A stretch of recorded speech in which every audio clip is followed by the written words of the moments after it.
তো welcome to class 11 একাদশ শ্রেণীতে প্রত্যেককে স্বাগত। ক্লাস 10 এ একরকম পড়াশোনা ছিল, 11 এর পড়াশোনাটা একটু অন্যরকম, একটু না অনেকটাই অন্যরকম। ক্লাস 10 এ যে জিনিসটা তোমাদের মাথার মধ্যে ছিল যে ঠিক আছে আজকে না পড়লে পরশু পড়ে নেবো, ঠিক আছে টেস্টের পর 3 মাস পড়লে হয়ে যাবে, এখানে হবে না। আর সরকার আরো ভালোভাবে হবে না এই কারণে বলে দিয়েছে সেমিস্টার সিস্টেম। সেমিস্টার দুটো ভাগে ভাগ করা হয়েছে এবং সেকেন্ড অর্থাৎ ক্লাস 12 কেও দুটো ভাগে ভাগ করেছে। টোটাল 4টে semester, first second third fourth. তোমরা সেকেন্ড ব্যাচ যাদের মধ্যে সেমিস্টার সিস্টেম শুরু হচ্ছে।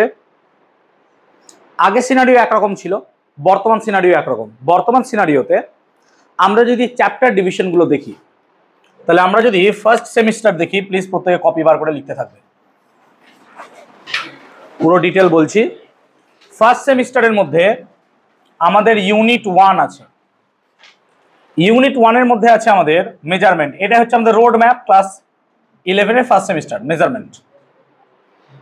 তাহলে ইউনিট 1 এর মধ্যে আছে মেজারমেন্ট, একটা চ্যাপ্টার।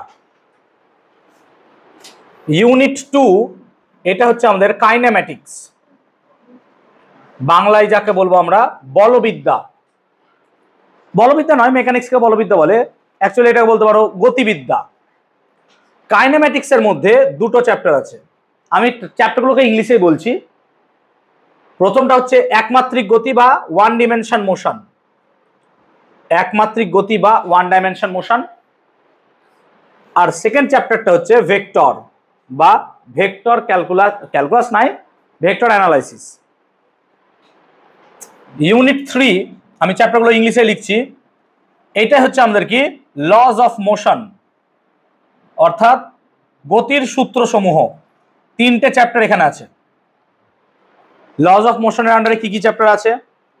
প্রথমে হচ্ছে NLM অর্থাৎ নিউটনস লজ অফ মোশন, নিউটনের গতিসূত্র।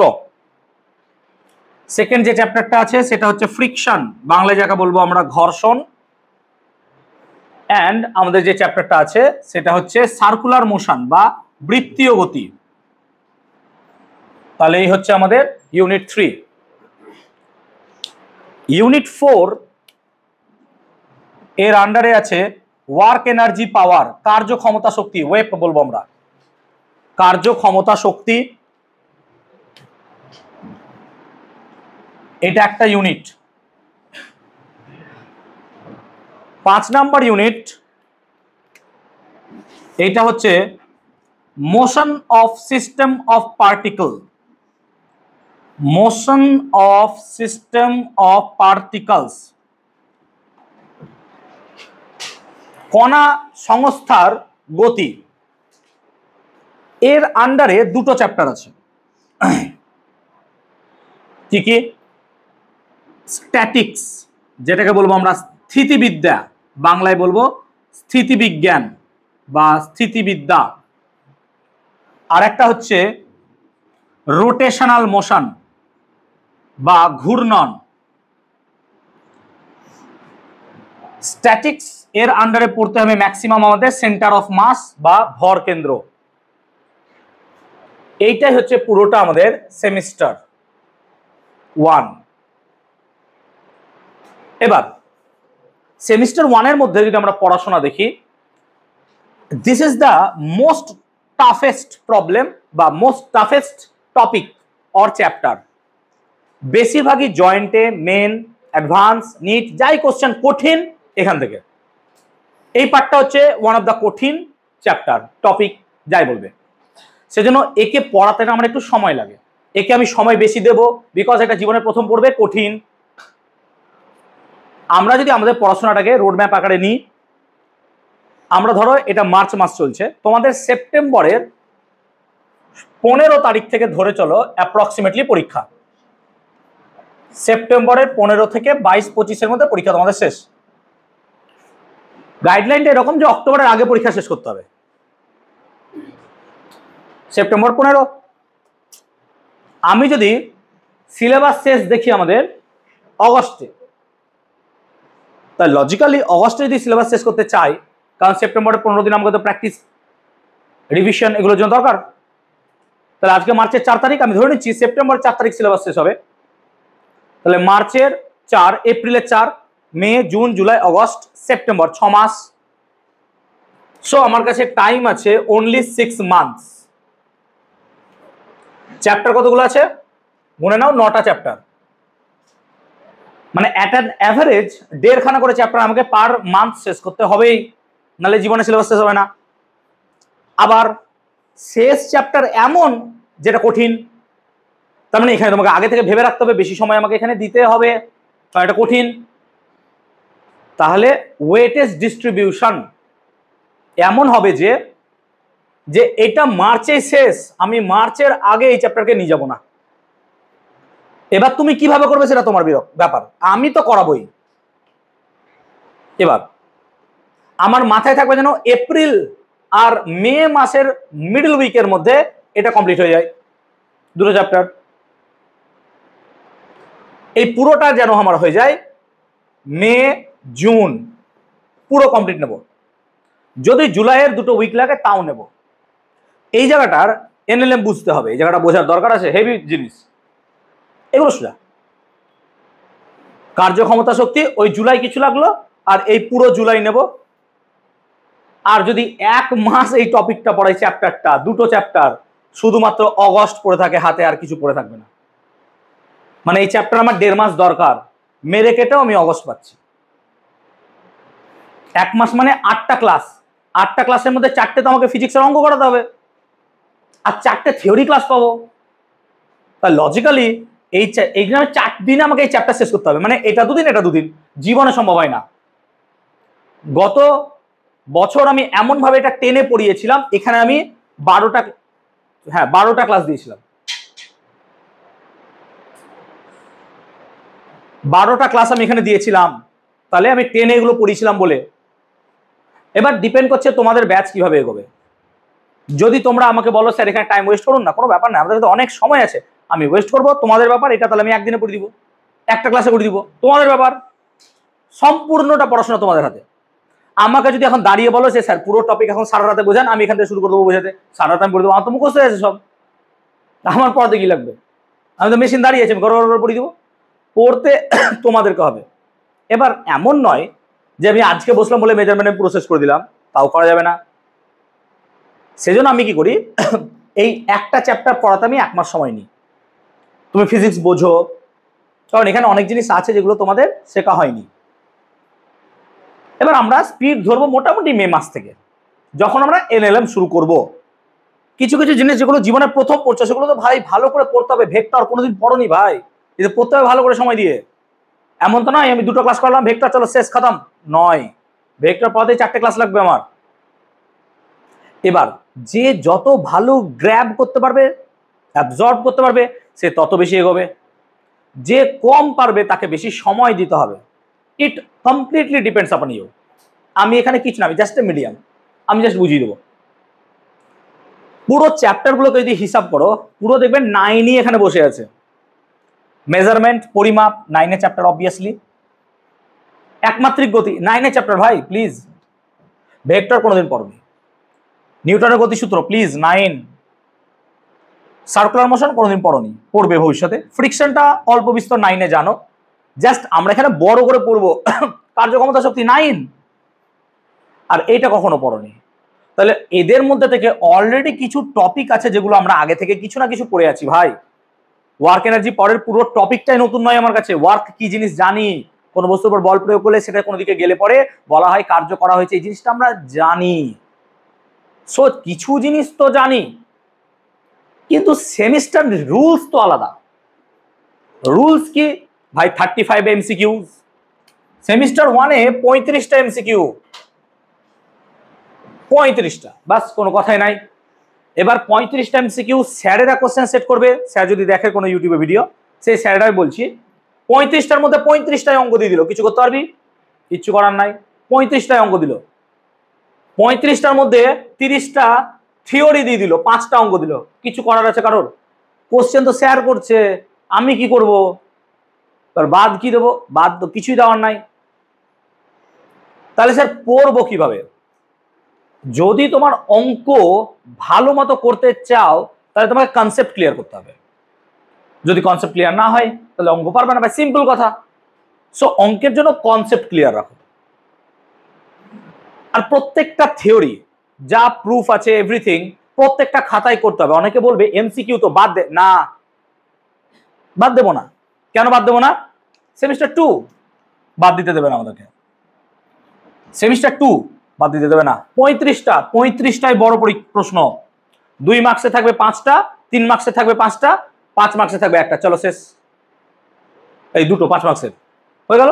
তাহলে সব 2, 3, 5 মার্কসের প্রশ্ন, এবার আমি কি করব? সেমিস্টার 2। তাই এখানে যদি শুধু এমসিকিউ প্যাটার্নে পড়াশোনা করতে চাও, সেমিস্টার 2 মরে যাবো। তাই পড়াশোনা আমরা সেমিস্টার 1-এ এমসিকিউ ওরিয়েন্টেডই করব, কিন্তু যে প্রুফগুলো আছে প্রুফগুলো কিন্তু খাতাতে করব। সেই প্র্যাকটিসটা যেন আমার না হারিয়ে যায়, সেই প্র্যাকটিসটা আমার থাকতে হবে। 9টা চ্যাপ্টার সেমিস্টার 1, আর সেমিস্টার 2টা আমাদেরকে বাস রেখেছে শুধু একটা বড় বাঁশ দেওয়ার জন্য। সেমিস্টার 2-তে আছে 16টা চ্যাপ্টার, চলো মেনে নাও 16টা চ্যাপ্টার। এবার দেখো সেপ্টেম্বর তো চলো পরীক্ষাতেই শেষ, খতম। চলে আসি অক্টোবর। স্যার মাধ্যমিকে তো পুজো এনজয় করিনি, 11টা তো দেবেন, চলো এনজয় করো, দেখাচ্ছি এনজয়। আমি পুরো সিনারিও দেখাচ্ছি, এবার এনজয় করবে কি করবে না সেটা তোমাদের ব্যাপার। চলো পুজো বাদ দিয়ে দিলাম, অক্টোবর চলো বাদ, অক্টোবর তো পড়বো না, ভাইফোঁটা আছে। মেয়ের এখানে 2টো ক্লাস পাবো, 3টে ক্লাস পাবো, তার বেশি ক্লাস পাবোই না, 4টে ক্লাস পাবো, চলো ছেড়ে দিলাম অক্টোবর। নভেম্বর, এবার অক্টোবর ছাড়বে কিনা তোমাদের ব্যাপার। নভেম্বর, ডিসেম্বর, জানুয়ারি, ফেব্রুয়ারি, পরীক্ষা কবে থেকে শুরু? মার্চের 3 তারিখ। আশা করছি তোমাদের ওই রকমই শুরু হবে। 4 মাস 16টা চ্যাপ্টার, চলো পার মান্থ 4টে করে চ্যাপ্টার শেষ করো। মাসে ক্লাস পাবো 8টা, স্বাভাবিক, উইকে 2টো করে, তার মানে একদিন আসবে একটা চ্যাপ্টার শেষ, চলো তারপরের দিন তার অঙ্ক, হ্যাঁ না বলো, চলো তৃতীয় দিন আবার একটা চ্যাপ্টার শেষ, চলো চতুর্থ দিন আবার তার অঙ্ক, মানে একদিন দাঁড়ালেই আমার একটা চ্যাপ্টার যেন শেষ হয়ে যায়। প্যাটার্ন তো আমাকে তাই দাঁড়াচ্ছে, আর কি দাঁড়াচ্ছে বলো? এনি এলস কিছু উপায় আমাকে বলতে পারো যে না স্যার একদিনে 2টো করে চ্যাপ্টার পড়ান? আর দাঁড়াবে না। তাহলে এই জায়গাটায় হিসাব একদম পুরো শেষ। তাও 17টা চ্যাপ্টার ছিল, একটা চ্যাপ্টার সরকার বাদ দিয়েছে, চল যা। কোন টপিকটা বাদ দিয়েছে? আর্কিমিডিসের নীতি, সহজ জায়গাটা, ঠিক আছে ওটা বাদ দিয়ে দিয়েছে। এবার আসি, এখানে একটা পার্ট পাবে যেখানে 8খানা চ্যাপ্টার আছে, সেই 8টা চ্যাপ্টার পড়লে মাত্র 10 অ্যাটেন্ড করতে পারবে, এইরকম ক্যাপেবল থাকবে। 8টা চ্যাপ্টার পড়ে 10 পাবে কিনা তাও ঠিক নাই, সিম্পল হিসাব। তাহলে জাস্ট হিসাব করো যে ওই 8টা চ্যাপ্টার পড়াতে আমার কতদিন সময় লাগবে। ওই 8টা চ্যাপ্টার পড়ে যে 10 পাবে, ইউ ক্যান নট গ্যারেন্টি ইট, কারণ 10-এ তুমি 2ও পেতে পারো। 8 অঙ্ক দিয়ে দিয়েছে কঠিন, হাতে দিয়ে দেওয়া যাচ্ছে না। 8 নম্বর অঙ্ক স্কুলে স্যার কোশ্চেন করবে, তো ম্যাডাম কোশ্চেন করবে, কোথা থেকে একটা জয়েন্টের কোশ্চেন তুলে দিয়ে দিল, বাস শেষ, খাতাম, যাও। কত অঙ্ক করবে? সেই জন্য কি বলছি, কনসেপ্ট ক্লিয়ার করো, মুখস্থর দিকে যেও না। তাহলে হিসাব ভাই যদি এই জায়গা ঠিক রাখতে চাও, তাহলে এই জায়গাটায় ওই প্রুফ তোমাকে একটু রেডি রাখতে হবে। বলছি না এগুলো কাজে লাগবে না, কাজে এই জায়গাটায় আমার লাগবে। যদি অভ্যাস ছেড়ে দাও তাহলে এই জায়গাটায় হাবুডুবু খাবো। আমরা এখানে পাস করার জন্য সরকার ভালো ব্যবস্থা রেখে দিয়েছে। ব্যবস্থাটা কি? আমরা যদি গ্র্যাভিটেশন পড়ি, সেটা পড়লেই 5, মানে অ্যাটেন্ড করতে পারবে, পাবে কিনা জানি না, অ্যাটেন্ড করার ক্ষমতা থাকবে 5। থার্মোডাইনামিক্স বলে একটা চ্যাপ্টার আছে, সেটা পড়লে 5। কাইনেটিক থিওরি অফ গ্যাস, সেটা পড়লে 5, মানে 3টে চ্যাপ্টার পড়লেও 15, আর পাস তো 10-এ। চলো হয়ে গেল পাসের জোগাড়। যারা 11-এ পরীক্ষা দেবে তাদের সবাইকে বলেছে এই 3টে চ্যাপ্টার কিছু পড় না পর পড়বি অ্যাটলিস্ট, বাকি তুই পড় না পড়, এই 3টে মিলে যেন 10 জুটে যায়, তাহলে হিসাব আমি পাস করতে পারবো। আর যদি প্যাটার্ন ঠিক মতো পড়া করি, ঠিক মতো মনে রাখি, তাহলে হয়তো 35-এ অ্যাটেন্ড করতে পারবো। But it is all about possibilities, probabilities, সম্ভবত পারবো, জানি না পারবো কিনা। এবার এই গেল পুরো বোর্ডের সিনারিও, আই গেস বোঝাতে পেরেছি। সেমিস্টার 2 এর চ্যাপ্টারগুলো বলছি না, আমার মুখস্থ আছে, বাট বলে লাভ না এখন, যেহেতু সেমিস্টার 1। এর সঙ্গে অনেকে হয়তো আর একটা প্রিপারেশন নেওয়া শুরু করে, সেটা হচ্ছে জয়েন্ট নিটের। অবভিয়াসলি স্যার জয়েন্ট নিটের প্রিপারেশন তো লাগবে আমার, ন্যাচারাল। এবার জয়েন্ট নিটে যখন প্রিপারেশন নেওয়া শুরু করবো আমরা, তখন তার একটা আলাদা লোড এখানে বসবে। কি লোড? ধরো জয়েন্ট নিটের পড়াশোনা আমি শুরু করলাম, ম্যাক্সিমাম স্টুডেন্টই সায়েন্স নিয়ে পড়াশোনা করে, যাতে করে সে জয়েন্ট বা নিট আরো অন্যান্য পরীক্ষা আছে, ধরো বিটস্যাট কেউ দেয়, কেউ আইআইএসসি ব্যাঙ্গালোর যায়, বিভিন্ন জায়গায় বিভিন্ন জন যেতে পারে, সেটা তার পার্সোনাল চয়েস। আমি দুটো পরীক্ষাকে মেনলি টার্গেট করছি, কারণ লাখ লাখ ছেলে ওখানে বসছে। তাহলে একটা হতে পারে জয়েন্টের পরীক্ষা জি, আর একটা হতে পারে নিট। দুটো দুই রকম পারপাস। একসঙ্গে দুটোকে প্রিপেয়ার নেওয়া ইজ ভেরি টাফ, কারণ জয়েন্টে থাকবে তোমার পিসিএম, ফিজিক্স কেমিস্ট্রি ম্যাথ, আর নিটে থাকবে পিসিবি। দেখে সহজ মনে হচ্ছে, পিসি তো বি আর এম তো আলাদা। আরে ভাই, পড়তে তো আমাকে তাহলে 4টে সাবজেক্টই হচ্ছে, তাহলে ফোর্থ সাবজেক্টের মানে কি? মানে ফোর্থ সাবজেক্টেও মেনের মতো পড়তে হবে? ইয়েস, অবভিয়াসলি পড়তে হবে, নাহলে তুমি বায়োলজি ভুলে যাও। চলে আসি প্যাটার্নে। নিট শুধু নাই, এর সাথে তুমি বি ফার্ম ভাবতে পারো, নার্সিং ভাবতে পারো, অনেক রকম অপশন এখানে আছে, এমন নয় যে নাই, এখানেও আছে। নিটে মোট 180টা কোশ্চেন থাকবে, তার জন্য সময় দেবে 3 ঘন্টা, টোটাল মার্ক 720। লাস্ট আপডেটেড 645-50 মানে র্যাঙ্ক 650, মানে তুমি ধরে চলো একটা র্যাঙ্ক, খুব খারাপ না হলেও। মানে 180টা কোশ্চেনের জন্য 180 মিনিট, পার কোশ্চেন 1 মিনিট না, এটা নয়। একদম অথেন্টিক ওয়েতে ভাবো, একটা বায়োলজির কোশ্চেন যদি তোমার জানা থাকে, সেটা করতে কি 1 মিনিট সময় লাগবে জীবনে? বায়োলজি তো কোষের শক্তিকর কাকে বলে? মাইটোকন্ড্রিয়া। চলো গোল করে নিলাম, 10 সেকেন্ড সময়।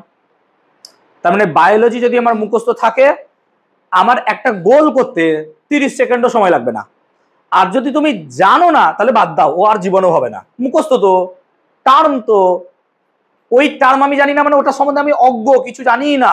ফিজিক্সে না, অঙ্কটা নিয়ে একটু ভাবি, যদি কোনো সূত্র অ্যাপ্লাই করে অঙ্কটা বার করতে পারি। There is difference between biology and physics. তাহলে একটা বায়োলজি পড়তে গেলে আমাকে একটা কোশ্চেন অ্যাটেন্ড করতে হয় মোটামুটি 30 সেকেন্ড ধরে চলি, তাহলে 90টা কোশ্চেন বায়োলজির থাকে 180টা কোশ্চেনের মধ্যে। 90টা কোশ্চেন অ্যাটেন্ড করতে গেলে যদি বায়োলজি করি, তাহলে 45 মিনিট সময় আমার লাগবে। আর 45টা কোশ্চেন কেমিস্ট্রিতে ক্যালকুলেশন কম থাকে, বেশি ক্যালকুলেশন থাকে না। ধরে চলো 45টা কোশ্চেন, 45, আমি বলছি না তোমাকে 45ই অ্যাটেন্ড করতে হবে, 45টা পারবে না, কিন্তু আমি তো ধরে চলবো 45। তাহলে 45টা কোশ্চেন অ্যাটেন্ড করতে 45 মিনিট, 1 মিনিট করে কেমিস্ট্রিতে দিলাম, তাহলে হয়ে গেল 90 মিনিট। বাকি বাঁচলো কত মিনিট? 90 মিনিট। তাহলে সেই 90 মিনিট থাকবে ফিজিক্সের 45টা কোশ্চেন অ্যাটেন্ড করার জন্য, কারণ ফিজিক্সে ক্যালকুলেটিভ প্রবলেম দেবে, অঙ্ক করতে হবে, তাই জন্য এক একটা কোশ্চেন আমি 2 মিনিট করে ধরে চলবো, বা 1.5 মিনিট, তুমি তোমার মতো। এই হচ্ছে হিসাব। 180টা কোশ্চেন 3 ঘন্টা, মানে ব্রেন কি লেভেলের শার্প হতে হবে এবং তোমার মুখস্থ বিদ্যা কি লেভেলের হতে হবে। অ্যান্ড অবভিয়াসলি বায়োলজিতে আমার মুখস্থ বিদ্যা চাই ভাই। কেন চাই? কোনো একটা পেশেন্ট এসছে, তোমার হাতে 10 সেকেন্ড আছে, ওকে কি ওষুধ দেবে, তখন তুমি ক্যালকুলেশন নিয়ে বসবে না নিশ্চয়, যে আমি কি ওষুধ দেবো। তখন তোমার মেমোরি পাওয়ার, আচ্ছা এই রোগ হয়েছে, চলো এই ওষুধ, হট করে ইঞ্জেকশন, বেঁচে গেল। এনআরএসে গেলে তাই দেখবে, হয় আসছে, হয় মরছে, না হয় বাঁচছে। এবার ওষুধ দেওয়ার যে টাইম, সেটা যেন তোমার ইনস্ট্যান্ট হয়। ইনস্ট্যান্ট মিনস তোমার এই জায়গাটায় সেই জিনিসটা মাথায় রাখতে হবে, সেই জন্য তোমার মেমোরি পাওয়ার হতে হবে স্ট্রংগেস্ট। সেই জন্য 180টা কোশ্চেন 3 ঘন্টায়, যে তোমার মেমোরি কত শার্প, যে বায়োলজির 90টা কোশ্চেন তুমি মনে রাখতে পেরেছো। সেই কারণে নিটের অ্যাপ্রোচটা এরকম হবে, যে যার মেমোরি পাওয়ার হেভি স্ট্রং না, সে এইদিকে এগোনোর চেষ্টা করতে পারো, ডিপেন্ডিং আপন ইউর। দুটোর অ্যাপ্রোচ দুরকম। জয়েন্টে আসি, জয়েন্টের অ্যাপ্রোচটা কেমন? জয়েন্টে থাকবে 75টা কোশ্চেন, এগেইন 300 মার্কসের পরীক্ষা, আর এতেও টাইম দেবে 3 ঘন্টা। এবার তখন হিসাব পার্থক্য করে নাও, 180টা কোশ্চেন 3 ঘন্টা, আরে 75টা কোশ্চেন 3 ঘন্টা, আরে স্যার তো অনেক কম না। এর কোশ্চেন লেভেল যে আলাদা। এখানে ম্যাথ আছে, তোমার ম্যাথের উত্তর বার করতে গেলে তোমাকে করতে হবে। এমনি মুখে মুখে দেখে, আরে ম্যাথের এই প্রশ্নটা দেখেছিলাম, ওখানে উত্তর আছে, হবে না বাবা, দ্যাটস নট রাইট। তাহলে হিসাব মতো এখানে 75টার মধ্যে 25টা ফিজিক্স, 25টা ম্যাথ, 25টা কেমিস্ট্রি। এই হিসাবে যদি দেখো, এক একটা কোশ্চেনের জন্য 4 মিনিট করে সময়। এগেইন কেমিস্ট্রি 4 মিনিট সময় লাগবে না, আমি ধরে নেবো কেমিস্ট্রি 2 মিনিট করে দেবো, আর বাকি টাইমগুলো ফিজিক্স ম্যাথে ভাগ হবে। সেই জন্য যারা ইঞ্জিনিয়ার হবে, তাদের ইনস্ট্যান্ট না হলেও যেন একটা জটিল প্রবলেমসে সলভ করতে পারে। একটা ব্রিজ বানাবো, ইঞ্জিনিয়ারকে বললাম, ডাকলাম, তুই ব্রিজ বানা, তুই 6 মাস সময় এলে, তুই ব্রিজ বানিয়ে দে। ক্যান্সারের পেশেন্ট, কি ওষুধ দেবো, 6 মাস দাঁড়া, দেখছি, হবে না। তুমি ভাবতেই পারো না, তোমাকে ইনস্ট্যান্ট সলিউশন দিতে হবে। কিন্তু একটা জটিল প্রবলেম, আমি ফেঁসে গেছি এই জায়গাটায়, সেখান থেকে উদ্ধার পাবো ভাই ইঞ্জিনিয়ার। সেই জন্য দুনিয়াতে সব রকম জায়গায় প্রবলেম সলিউশন কার কাছে আছে? সেই ইঞ্জিনিয়ারের কাছেই আছে। আর ইঞ্জিনিয়ারিং এমন একটা জায়গা, যে গোটা দুনিয়াতে যে কোনো জবে যাও, ইঞ্জিনিয়ার আছেই। একজন ইউটিউবার ইঞ্জিনিয়ার, তুমি যে ইঞ্জিনিয়ার, টিচার ইঞ্জিনিয়ার, সব জায়গায় ইঞ্জিনিয়ার বসেই আছে। এদের প্রবলেম সলিউশন টেকনিক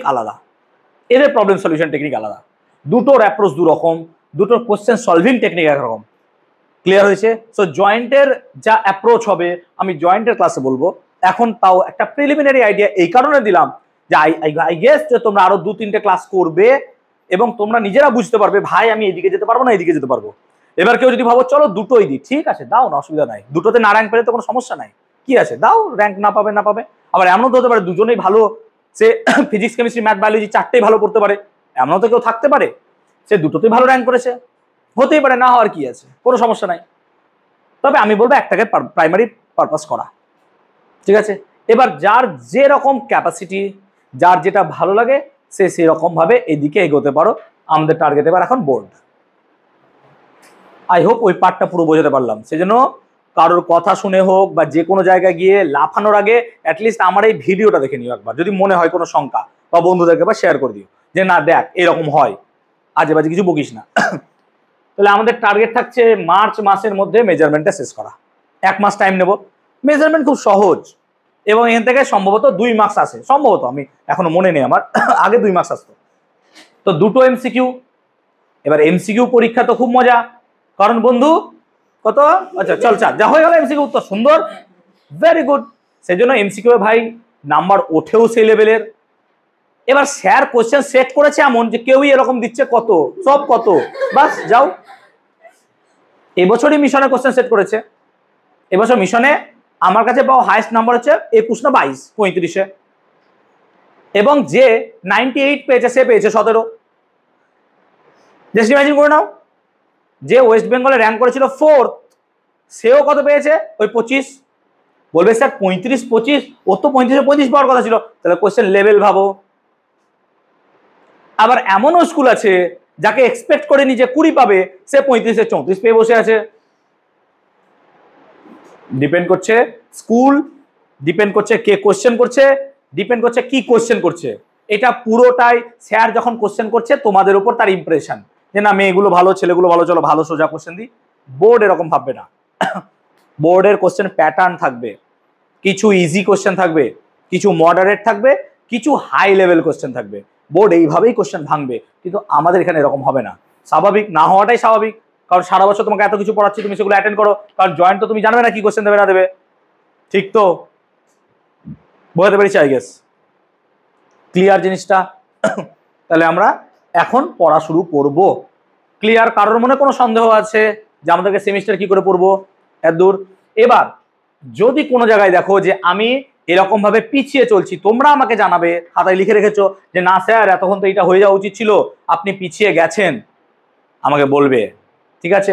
সেই রকমই কেমিস্ট্রিও তোমরা এরকম রোড ম্যাপ করে নিও, ম্যাথসও তোমরা এরকম রোড ম্যাপ করে নিও। এটা তোমাদের সকলকে রিকোয়েস্ট করছি, তোমরা নিজেদের মতো ভেবে নিও যে আমাদের স্যার কি কি পড়াবেন, সেই মতো মান্থ ওয়াইজ আমার রোড ম্যাপ। তাহলে আমি অ্যাটলিস্ট আপডেটেড থাকবো যে আমার এই মান্থে এটা পড়া হওয়া উচিত ছিল, আরে ভাই আমি ল্যাগ করছি তো, আমি তো পিছিয়ে চলছি। সেই কারণে এই রোড ম্যাপটা খুব দরকার তোমাদের, সেই জন্য দিলাম। আই গেস তোমরা এটা লিখে নিয়েছো, বুঝে গেছো যে আমি কিভাবে পড়াশোনা করাবো। এতে কি মনে হচ্ছে আমি খুব ফাস্ট পড়াবো? হ্যাঁ না বলো, খুব ফাস্ট আমার মনে হয়? খুব ফাস্ট নাকি একদম অপটিমাম? একদম ঠিক, এইটাই আমার প্যাটার্ন হবে। তাহলে আমাদের টার্গেট থাকবে যে মার্চ মাসে মেজারমেন্ট শেষ। যদি মেজারমেন্ট ভালো মতো বুঝে যায়, যেন মার্চ মাসে আমরা এটা ধরে নিলে আরো ভালো, যত আগে ধরতে পারবো, ঠিক তো? সেই বলে এই নয় যে আমি খুব ফাস্ট পড়িয়ে দিলাম তোমরা কিছু বুঝতেই পারলে না, এরকমও নয়। তাহলে আমরা বুঝবো এবং তার সাথে একটু ফাস্ট পড়বো, যাতে করে আমাদের সিলেবাসটা ঠিক মতো শেষ হয় এবং আমি 10টা পরীক্ষা এখানে নিতে পারি। সেই জায়গাটা 10 দিন আমাকে লাগবে, 10টা পরীক্ষা আমি নেব, কারণ এটা গত বছরও নিয়েছি, এবছরও নিলাম, তোমাদের বছরও নেব। তো এটা যেন পারি। ক্লিয়ার? শুরু করছি আমরা আমাদের স্টাডি ম্যাটেরিয়াল, এটা দিয়েই পড়াশোনা আপাতত করবো। এখন বই কেনার কোনো দরকার নাই, এই বইটাই হচ্ছে মানে স্টাডি ম্যাটেরিয়াল, একটা চ্যাপ্টার, অবভিয়াসলি একটা ভালো বড় বইয়ের মতোই কাইন্ড অফ। এটা টার্গেট থাকবে মার্চে শেষ করে দেওয়া, তাই তো? এরকম ভাবে সেকেন্ড চ্যাপ্টারটাও আমি দেবো, বাস আমরা টাকা ফুরিয়ে যাবে। কারণ তোমাদের কাছ থেকে জানিয়েছিলাম, তাতে আই গেস এই স্টাডি ম্যাটেরিয়াল এটা দিতেই আমার শেষ হয়ে যাবে, তোমরা দেখে নিতে পারো, ঠিক আছে? তো চেষ্টা করবো আমি যে এটাকে যতটা সম্ভব তাড়াতাড়ি করার। ঠিক আছে, চলো শুরু করলাম আমরা আজ থেকে ক্লাস 11। প্রথমে আমরা পড়বো কি মেজারমেন্ট।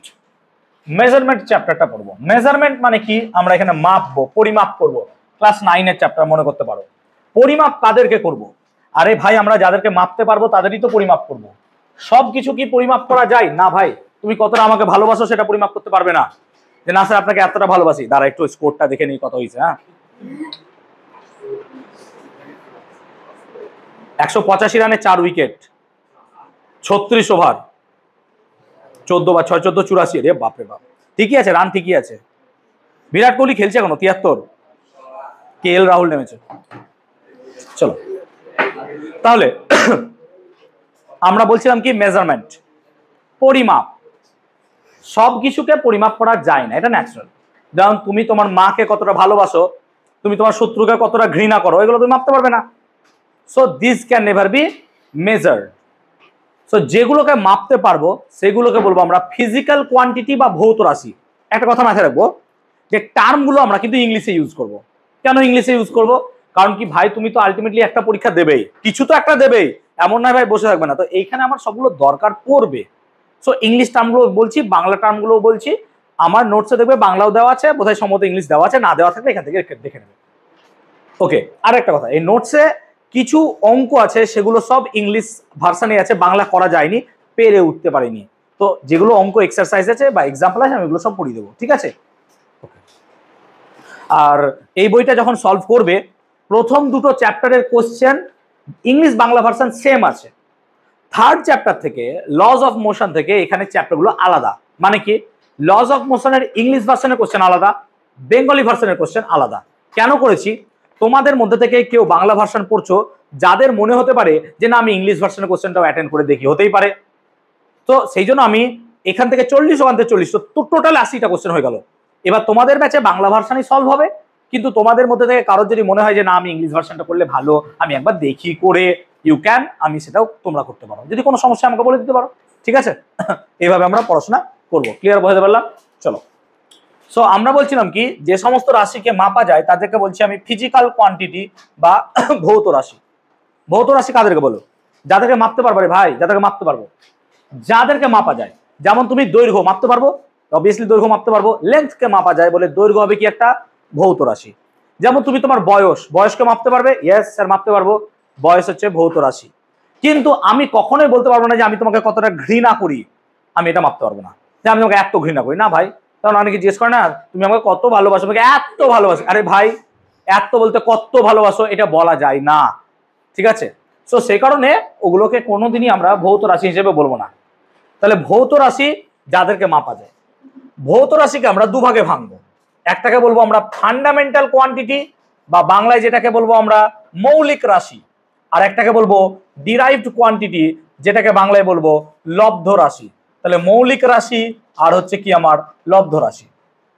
মৌলিক রাশি কাকে বলে? Fundamental quantities. যে সমস্ত রাশি একে অপরের ওপর নির্ভর করে না এবং এই সমস্ত রাশি থেকে অন্যান্য সমস্ত রাশি তৈরি হয়, তাদেরকে বলবো আমরা মৌলিক রাশি বা ফান্ডামেন্টাল কোয়ান্টিটি। যেমন ধরো দৈর্ঘ্য, লেন্থ, ভর মানে হচ্ছে মাস, আর সময়। তাহলে দৈর্ঘ্য, ভর, সময় এগুলো হচ্ছে ফান্ডামেন্টাল কোয়ান্টিটি। কেন স্যার ফান্ডামেন্টাল কোয়ান্টিটি? কারণ এগুলো কারোর উপর নির্ভর করে না, এগুলো ইন্ডিপেন্ডেন্ট, এগুলো কারোর উপর নির্ভর করে না, বরং এগুলো থেকেই অন্যান্য সমস্ত রাশি তৈরি হয়। সেজন্য এদেরকে বলবো আমরা কি ফান্ডামেন্টাল কোয়ান্টিটি বা প্রাথমিক রাশি। সো ফান্ডামেন্টাল কোয়ান্টিটি বা প্রাথমিক রাশি কাকে বলে? দৈর্ঘ্য, ভর, সময়, লেংথ, মাস, টাইম, এরা হচ্ছে প্রাথমিক রাশি। এরা অন্যান্য রাশির ওপর নির্ভর করে না, বরং এগুলো থেকে অন্যান্য সমস্ত রাশি তৈরি হয়। ডিরাইভড কোয়ান্টিটি কাকে বলে? লব্ধ রাশি। মৌলিক রাশি থেকে যেগুলো তৈরি হয় তাদেরকে কি বলা হয়? লব্ধ রাশি। তাহলে যে সমস্ত রাশি মৌলিক রাশি থেকে তৈরি হবে তাদেরকে আমরা বলবো কি লব্ধ রাশি। উদাহরণ দিচ্ছি, যেমন ধরো বেগ, বেগকে ইংলিশে বলবো আমরা ভেলোসিটি, বেগকে ইংলিশে বলবো ভেলোসিটি। সেই জন্য আমি বারবার উচ্চারণ করছি, দেখো ভেলোসিটি বলছি, তার সঙ্গে আমি কিন্তু বেগও বলছি। তো তোমরা কিন্তু ভেলোসিটি, বেগ দুটোই লিখবে। তাহলে আমরা এখানে বলছি ভেলোসিটি বা বেগ। লক্ষ্য করো, ভেলোসিটি বা বেগ এটা কি? বেগ মানে হচ্ছে সরণ বাই সময়, হ্যাঁ না বলো, 9 পড়েছো। এবার সরণকে ইংলিশে বলি আমরা ডিসপ্লেসমেন্ট। সরণ, সরণকে ইংলিশে বলি ডিসপ্লেসমেন্ট, আর সময়কে ইংলিশে বলি আমি টাইম। আচ্ছা, ডিসপ্লেসমেন্ট মানে সরণ, আর সময়, সরণ মানে কি দূরত্ব, আর দূরত্ব মানে কি দৈর্ঘ্য। তাহলে বলো এটা দৈর্ঘ্য মানে কি প্রাথমিক রাশি, তাহলে এটা হচ্ছে ফান্ডামেন্টাল কোয়ান্টিটি, হ্যাঁ না বলো। আর টাইম সময়, এটাও কি রাশি? Fundamental quantity. অর্থাৎ আমি এখানে দেখতে পাচ্ছি যে দুটো ফান্ডামেন্টাল কোয়ান্টিটি দিয়ে ভেলোসিটি তৈরি, ইয়েস অর নো? দুটো ফান্ডামেন্টাল কোয়ান্টিটি দিয়ে ভেলোসিটি তৈরি। তো যে সমস্ত কোয়ান্টিটি বা রাশি দুটো প্রাথমিক রাশির সমন্বয়ে তৈরি তাদেরকে কি বলবো ভাই? লব্ধ রাশি।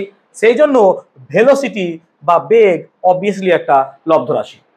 তাহলে যে সমস্ত রাশি এক বা একাধিক প্রাথমিক রাশির সমন্বয়ে তৈরি তাদেরকে আমরা বলবো কি? লব্ধ রাশি। উদাহরণ দিচ্ছি,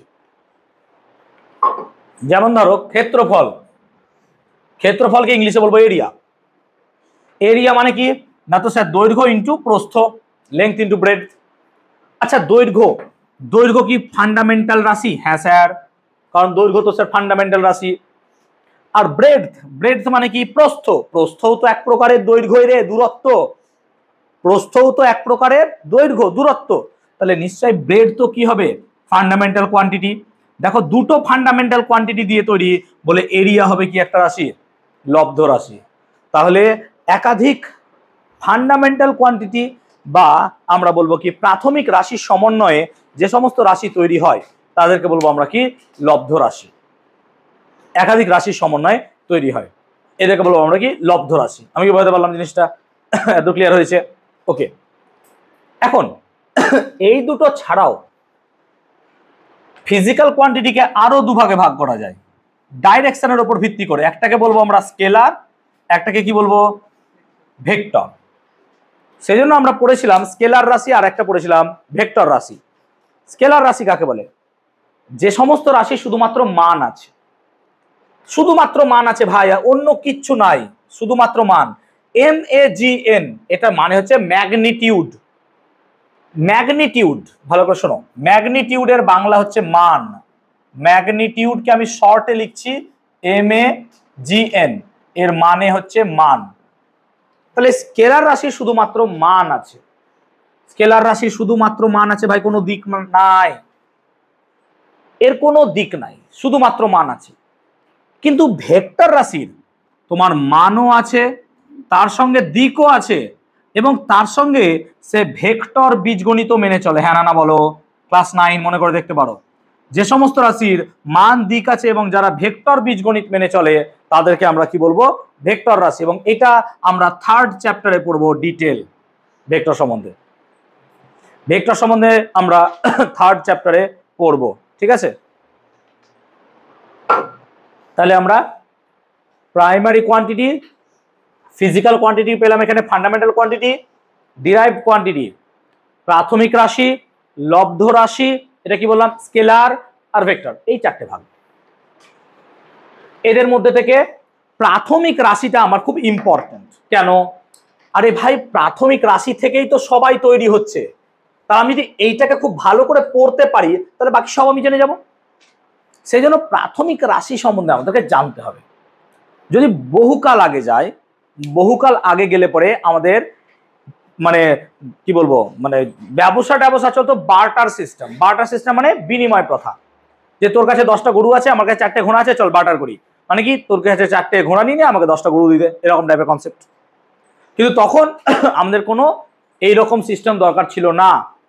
কিন্তু আস্তে আস্তে আমরা একটা জায়গার পরিমাপ করতে চাইলাম, তখন দৈর্ঘ্য দরকার হলো। কোনো কিছু কিনবো, কতটা কিনবো, তার জন্য ভরের প্রয়োজন হলো। আমি এখন বাড়ি যাচ্ছি, কখন বাড়িতে ফিরবো, সময়ের প্রয়োজন পড়লো। এইভাবে আস্তে আস্তে এগুলো ডেভেলপ করেছে, একদিনে ডেভেলপ করেনি। ফিজিক্স একদিনে ডেভেলপ করেনি। What is physics? ফিজিক্স কি?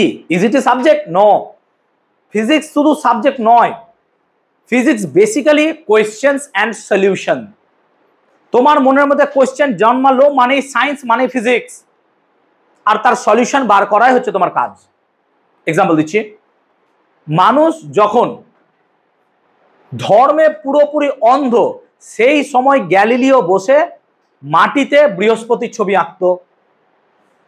তার মনের মধ্যে কোশ্চেন জন্মেছিল, আকাশে ওটা কি? ফিজিক্স, সায়েন্স, এইখান থেকেই জন্ম হয়। এবং তার সলিউশন করতে বিজ্ঞানীদের আজ সময় লেগে গেল, এতদিন তার সলিউশন চলছে।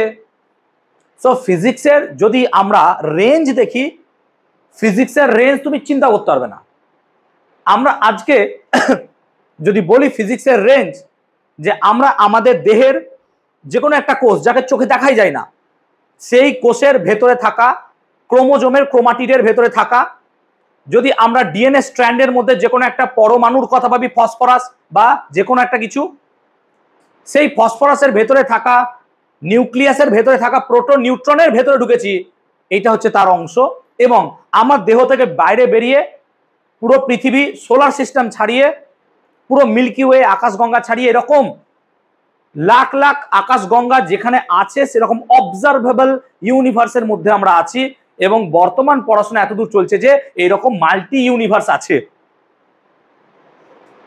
Can you imagine the range? ভাই, কত বিস্তৃত ফিজিক্স। এবার কোনো একটা জিনিস যদি এত বেশি বিস্তৃত হয়, ভাই সেটা তো কঠিনও হবে। তুমি ভাবছো কি করে সেই জিনিস? সোজা জাস্ট ইমাজিন করো যে আমরা সেই সমস্ত বিজ্ঞানী পেয়েছি যাদের চিন্তা ভাবনা আলাদা লেভেলের ছিল।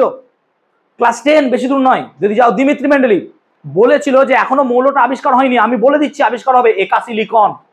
ভবিষ্যতে সেটা আবিষ্কার হলো জার্মেনিয়াম। ও কি লেভেল ছিল ভাই! আমরা বলতে পারবো যে না ঠিক আছে একটা আবিষ্কার হবে এখানে, আমি জানি? পারবো না। ওটা মেন্ডেলিভ ছিল, মেন্ডেলিভ। গাছ থেকে আপেল পড়ছে সবাই দেখছে, কিন্তু নিউটন বললো যে কেন পড়ছে, তার রিজন দিল ফিজিক্স। এই রকম বিজ্ঞানী যারা প্রকৃতি থেকে দেখে শেখে, আমরাও তার মধ্যে, তাদেরকে বলবো আমরা ফেনোমেনোলজিক্যাল। ফেনোমেনোলজিক্যাল মানে ফেনোমেনা, ঘটনা। আমরা ঘটনা দেখি, তার থেকে বার করি যেটা কি প্রকৃতির রহস্যময়। তার মধ্যে প্রচুর প্রচুর ডিফারেন্সেস আছে, প্রচুর সিমিলারিটিস আছে, অনেক রকম কিছু আছে। আবার তুমি ভাবো, আইনস্টাইন 1930-32 সালে দাঁড়িয়ে বলছিলেন ব্ল্যাক হোলের কথা, যে ব্ল্যাক হোল তখন আবিষ্কার মানে কি জানেই না কি জিনিস, তখন বলছে না এরকম কিছু আছে, আজকে সেটা আবিষ্কার হচ্ছে। তিনি চোখে দেখেননি। This is not phenomenological, theory. আমি ম্যাথ করছি, আমার ম্যাথ ভুল হতে পারে না ভাই, থিওরি। তাহলে আমি চোখে যে জিনিস দেখিনি সেটাও বলছি আছে, আবার চোখে দেখছি সেটাও বলছি আছে। তাহলে ফিজিক্সকে কত রকম উপায়ে অ্যাপ্রোচ করা যায়। তুমি সেই জিনিস পড়তে যাচ্ছ ভাই, কঠিন তো হবেই, কঠিন তো হবেই। তোমার মাথা সেই জিনিসটাকে প্রসেস করবে, কঠিন তো হবেই। তুমি আজ থেকে 2000 বছরের পড়াশোনা করছো, কঠিন তো হবেই। তুমি শুধু আগুন জ্বালানো দেখছো, আগুনের মধ্যে অক্সিজেন না থাকলে যে আগুন জ্বলবে না, সেটা তুমি আজকে জানছো, তখনকার মানুষ জানেনি, তখনকার মানুষ জানেনি, জানতে চাইও নি। কিন্তু আমরা ডেভেলপ করেছি যে কেন অক্সিজেন, আগুন বাতাসে জ্বলছে, আমি জলের ভিতরে কেন আগুন লাগাতে পারছি না? তখন কারণ হোয়াই, কেন আমার দরকার পড়েছে নিশ্চয় জলের ভিতরে আগুন লাগাতে। ধরো জলের ভিতরে পাইপ আছে, ওয়েল্ডিং করতে হবে, আচ্ছা আমরা তো এরকম ওয়েল্ডিং করি, চলো জলের ভিতরে ওয়েল্ডিং করা যায় কিনা দেখি, হতেই পারে। আমি এগোবো, আমার পথে যে প্রবলেম দাঁড়াবে তার সলিউশন বার করবো, সেই জন্য তো এখানে জয়েন্ট বসে আছে ভাই, ইঞ্জিনিয়ার। সেই পথে আমার শরীর খারাপ করলো, তার জন্য তো বসে আছে মেডিকেল। এই তো কাজ, আর কি। এবং সেই জিনিস তুমি অ্যাপ্রোচ করতে গেলে তোমার পড়াশোনা তো ভাই তোমাকে স্ট্রং করতেই হবে। তুমি ঘুমিয়ে ঘুমিয়ে মোবাইল দেখবে, আমি একদিন জয়েন্ট পাস করব, জয়েন্ট তোমাকে পাস করিয়ে দিবে। So there is very fast scope, তার তুমি একটা পার্ট হতে চলেছো আজকে, জাস্ট ইমাজিন করতে পারো। ঠিক আছে, চলো।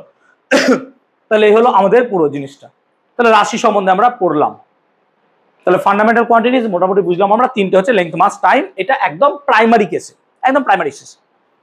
এবার এই যে প্রাইমারি কেসে লেংথ বলছি, তো আমার লেংথ কত? ধরো আমি আমার লেংথ আর ওয়েট জানতে চাইছি। আমার ভর কত? মাস 90 কেজি। আর আমার লেংথ কত, হাইট কত? আমি ধরে নিচ্ছি আমার হাইট হচ্ছে কত, 6 ফিট। কিন্তু আমি কি বললাম? 6 ফিট। আমি কিন্তু বলিনি আমার হাইট কত, 6। No, 6 fit.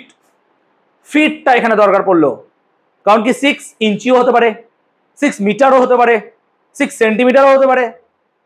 সো এই যে একটা ম্যাগনিটিউডের পাশে কোনো কিছু একটা ইউজ করছি, আমি ইউজ করছি, সেইটাকে আমরা কি বলি? ইউনিট, যেটা কোনো একটা রাশিকে প্রকাশ করে। যেমন আমরা 6 ফুট বলবো মানে সেটা দৈর্ঘ্যই হবে রে ভাই।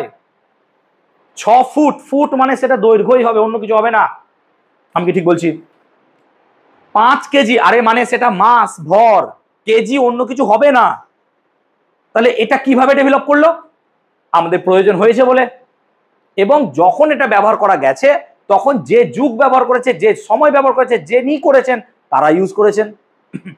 সেই জন্য কোনো একটা রাশিকে প্রকাশ করার জন্য তার একটা প্রমাণ মানকে বা পরিমাপযোগ্য প্রমাণ মানকে আমরা স্ট্যান্ডার্ড ধরি, প্রমাণ ধরি, যে ঠিক আছে আমাদের দেশে 1 টাকা মানে তামিলনাড়ুতেও 1 টাকা, জম্মু কাশ্মীরেও 1 টাকা, ত্রিপুরা গেলেও 1 টাকা, ওইদিকে গুজরাট গেলেও 1 টাকা। কিন্তু আমার দেশের 1 টাকা আমেরিকার সাথে 1 টাকা হবে না। আমেরিকার $1 আলাদা, কারণ তাদের দেশের টাকা আলাদা। এইভাবে টাকা যেমন আলাদা, কারণ টাকা তো অর্থনীতি। আমার দেশের সম্পদ আমি কেন অন্য দেশের সাথে সমান করব? আমরা আজকে ভাবতে পারি হ্যাঁ আমেরিকার আমরা যদি টাকার দিক দিয়ে সমান হতাম খুব ভালো হতো। তাহলে তুমি তোমার টাকাকে নাইজেরিয়ার সাথে সমান ভাবতে হবে।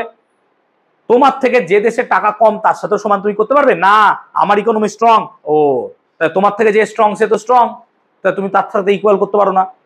কিন্তু এই জিনিসটা ইকোনমির ক্ষেত্রে অ্যাপ্লিকেবল, কিন্তু আমরা যখন মেজারমেন্ট করব তখন তো হবে না। আমি আমার দেশে একটা ফোন বানালাম 6.7 ইঞ্চ, আমি ধরে নিলাম এটা 6.7 ইঞ্চ, তোমার দেশে 6.7 ইঞ্চ মানে এই বড় ট্রাইপডটা লাও, এবার হবে না। তাহলে দেশের ইউনিট যদি আলাদা হয়ে যায়, যদি একটা ইন্টারন্যাশনাল ট্রিটি না থাকে, তাহলে সেই ইউনিট তো ব্যবহার করা যাবে না। তাহলে আমি হিসাব মতো ওই দেশ থেকে কিনবো আর অন্য দেশে বেচবো, তাহলে আমার লাভই লাভ হবে। তাহলে 6.7 ইঞ্চকে আমি 10 ভাগে ভাগ করে নেবো, হবে না। তো যারা এটা ব্যবহার করেছেন তখন তারা সেই দেশের জন্য এটা অ্যাপ্লাই করেছিলেন, আস্তে আস্তে সেটা কি হয়েছে, চারিদিকে ছড়িয়ে গেছে। উদাহরণ দিচ্ছি, আমাদের দেশে বহু কাল ধরে বার্টার সিস্টেম ছিল। আমাদের দেশে সেন্টিমিটার, গ্রাম এগুলোর প্রচলন কি করে এলো? যদি হিস্ট্রি পড়ো, আমাদের দেশে ঔপনিবেশিক শাসন ছিল। আমাদের দেশে ফ্রান্সরা এসে কি করেছে? উপনিবেশ স্থাপন করেছিল। আমাদের দেশে পর্তুগালরা এসেছিল, পর্তুগিজরা আমাদের দেশে আলু খাওয়ানো শিখিয়েছে। এরকম ব্রিটিশরা বিভিন্ন সময়ে আমাদের দেশে বিভিন্ন রকম এই বিভিন্ন ঔপনিবেশিক শক্তিগুলো এসে স্থাপন করে গেছে। এবং যখন তারা আসবে তাদের কিছু কালচার, রিচুয়ালস, তাদের কিছু পড়াশোনাও তো আমাদেরকে দিয়ে যাবে। আমি যখন কোনো একটা জায়গায় যাব, আমার রিচুয়ালস তো আমার মত সঙ্গে যাবে না, নিশ্চয়। যেমন ধরো আমরা যখন দুর্গাপূজার কথা ভাবি, আমরা দুর্গাপূজায় মেয়েরা অষ্টমীতে ম্যাক্সিমাম শাড়ি পরি আর ছেলেরা পাঞ্জাবি পরি। এবার তুমি ধরো, কথা মানে বলছি, তুমি ধরো জব করছো অস্ট্রেলিয়ায়, তোমার মন হবে অষ্টমীতে একটু শাড়ি পরি, এটা তোমার রিচুয়ালস, তোমার মনেই হবে নিজে থেকে যে আমি পড়ি, কারণ এটা আমি ছোটবেলা থেকে পড়ে এসছি, দিস ইজ মাই রিচুয়ালস। এবার তোমাকে 5 জন দেখলো, জিজ্ঞেস করলো কি রে তুই শাড়ি পরেছিস কেন আজকে? না রে আমার ওখানে এটা পড়ে, তাই তো ভালো লাগছে তো চল আমরাও পড়ি। এইভাবে তো স্প্রেড করে না। তো পর্তুগিজ কি করে আমাদেরকে আলু খাওয়ানো শেখালো? আমি খাবো না আলু, যা ভাগ। না, আমরা ট্রাই করলাম যে দেখি তো খেতে, ও খাচ্ছে, বিষ তো নয় নিশ্চয়ই, ভালোই হবে, চলো খেয়ে দেখি। তাহলে এইভাবে অ্যাকচুয়ালি মিলে যায়। তো আমাদের দেশে এই সেন্টিমিটার, মিটার এগুলো যা এসেছিল, এরা এসেছিল একটা দেশ থেকে, সেটা হচ্ছে ফ্রান্স। ফ্রান্স থেকে আমাদের দেশে এসেছিল। ফ্রান্স প্রথম এই দৈর্ঘ্য ভর সময়গুলো ইউনিট ইউজ করতো অনেক কাল আগে। তাহলে আমাদেরকে যদি আমরা ফান্ডামেন্টাল কোয়ান্টিটিজ এর কথা বলি, তাহলে আমাদের কাছে 3টে ছিল। লেংথ ছিল, যেটাকে বলছি দৈর্ঘ্য; ভর ছিল, যেটাকে বলছি মাস; আর সময়, সেটাকে বলছি টাইম। এবার ফ্রেঞ্চরা কি করতো? লেংথকে মাপতো সেন্টিমিটারে, ভরকে মাপতো গ্রামে, সময়কে মাপতো সেকেন্ডে। এবং সিজিএস এখান থেকেই পড়লো, তার নাম সিজিএস ইউনিট সিস্টেম। আমি কি বোঝাতে পারলাম? সিমিলারলি তারা সেন্টিমিটার নয়, তারা আরেকটা ইউনিটও ইউজ করতো। কি করতো? মিটার। গ্রামের বদলে কি ইউজ করতো? কিলোগ্রাম। আর সেকেন্ডকে ইউজ করতো সেকেন্ড। এখান থেকে এককের নাম কি পড়লো? এমকেএস পদ্ধতি। এবং মাথায় রাখবো এই দুটোই কিন্তু ফ্রেঞ্চ পদ্ধতি বলা হয়। কেন ফ্রেঞ্চ বলা হয়? কারণ ফ্রান্সে প্রথম এটা ইউজ করা হয়েছিল। ফ্রান্সে, বলে এটাকে আমরা ফ্রেঞ্চ পদ্ধতি বলছি। It's called French. ফ্রান্সে প্রথম ইউজ করা হয়েছিল। এবার শুধু ফ্রান্স নয়, আমরা আমাদের দেশে যদি কেক কিনতে যাই, তুই মাথায় রাখবে সেটা পাউন্ডে দেয়। 2 পাউন্ড কেক, 1 পাউন্ড কেক। কেন? গ্রামে সমস্যা ছিল, আরো ভালো হতো। 1 পাউন্ড কেক তো আমার মনে হয় কি না কি দিয়ে দেয়, আমাকে যদি বলতো 500 গ্রাম, আমি বাড়িতে মেপে দেখতে পারতাম এটা 500 গ্রাম কেক তো, স্বাভাবিক। পাউন্ড কেন? আমাদের দেশে কেকের প্রচলন করেছিল কারা? ব্রিটিশ। ব্রিটিশরা প্রথম কেকের প্রচলন করেছিল, এবং ব্রিটিশরা একটা ইউনিট সিস্টেম ইউজ করতেন, সেইটা হচ্ছে ব্রিটিশ পদ্ধতি বা ব্রিটিশরা ইউজ করতেন। ব্রিটিশরা কি ইউজ করতো? দৈর্ঘ্যকে ইউজ করতো ফুট এককে, ভরকে ইউজ করতো পাউন্ড এককে, পাউন্ড, এখান থেকে কেকটাকে পাউন্ডে বলো, আর সময়কে ইউজ করতো এস, সেকেন্ড, সেজন্য এইটাকে বলবো আমরা এফপিএস পদ্ধতি। তাহলে যে ইউনিটের কথা বলছিলাম সেই ইউনিটগুলো আবার দেখছি 3 ভাগে ভাগ করছি, একটা সিজিএস ইউনিট, একটা এমকেএস, একটা এফপিএস, এরকম 3টে সিস্টেম অফ ইউনিটস। সিস্টেম কেন বলছি? এটা ফ্রান্স দেশের সিস্টেম, এটা ব্রিটিশের সিস্টেম, আমাদের দেশেও কিছু ছিল, আমি জানি না সেটা ছিল, হয়তো ছিল, এরকম কিছু তো ছিল। যেমন তোমরা যদি আজও জায়গা কিনতে যাও দেখবে কাঠাতে হিসাব হয়, 1 কাঠা জায়গা, 2 কাঠা জায়গা, এবার কাঠার থেকে ছোট হলে পরে 6 টাক, 1 কাঠা 6 টাক, 1 কাঠা 5-6 টাক, এরকম জায়গা হয়। 6 টাকের হিসাব, শতক, এগুলো আমাদের দেশে চলতো, আমাদের দেশে এগুলো চলছে, এখনো আছে। সিস্টেম তো নষ্ট হবে না, না কোনো জায়গায় কিছু নষ্ট হয় না। এই আমরা ফান্ডামেন্টাল কোয়ান্টিটিসকে প্রথমত 2 ভাগে ভাগ করেছিলাম, সরি এই ফিজিক্যাল কোয়ান্টিটিকে, ভৌত রাশিকে ক ভাগে ভাগ করেছিলাম? একটা প্রাথমিক রাশি আর একটা লব্ধ রাশি। সেরকমই একককেও 2 ভাগে ভাগ করা হয়, একটা হচ্ছে প্রাথমিক একক আর একটা হচ্ছে লব্ধ একক। প্রাথমিক একক এটাকে বলছি আমরা ফান্ডামেন্টাল ইউনিট। প্রাথমিক একক কাকে বলবো? আরে ভাই, প্রাথমিক রাশির যে একক তাদেরকে কি বলবো? প্রাথমিক একক। যেমন এগুলো, এগুলো কি প্রাথমিক রাশির একক? এগুলো কি প্রাথমিক রাশি? হ্যাঁ স্যার। এগুলো কি প্রাথমিক রাশিরই একক? হ্যাঁ স্যার। তাহলে এগুলো সব কি হবে? প্রাথমিক একক। হ্যাঁ না বলো। এবার প্রাথমিক একক থেকে যেগুলো তৈরি হবে তাদেরকে কি বলবো? লব্ধ একক। সেটাকে বলবো ডিরাইভড ইউনিট। আশা করি আমি বোঝাতে পারলাম। যেমন ধরো বেগ, বেগ মানে কি দেখেছিলাম না? তো স্যার বেগ মানে পেয়েছিলেন সরণ বাই কত? সময়। সরণের একক কি? মিটার। সময়ের একক কি? সেকেন্ড। তাহলে মিটার পার সেকেন্ড কি একক? লব্ধ একক। তাহলে মিটার বাই সেকেন্ড এটা অবভিয়াসলি একটা লব্ধ একক। কেন লব্ধ একক? কারণ এটা একাধিক প্রাথমিক এককের সমন্বয়ে তৈরি। তাহলে একাধিক প্রাথমিক এককের সমন্বয়ে যে সমস্ত একক তৈরি হয় তাদেরকে আমরা বলবো লব্ধ একক। একাধিক প্রাথমিক এককের সমন্বয়ে যে একক তৈরি হয় তাকে বলবো আমরা লব্ধ একক। আই গেস বোঝাতে পারলাম? ঠিক আছে, এত ক্লিয়ার? এত ক্লিয়ার হয়ে গেছে?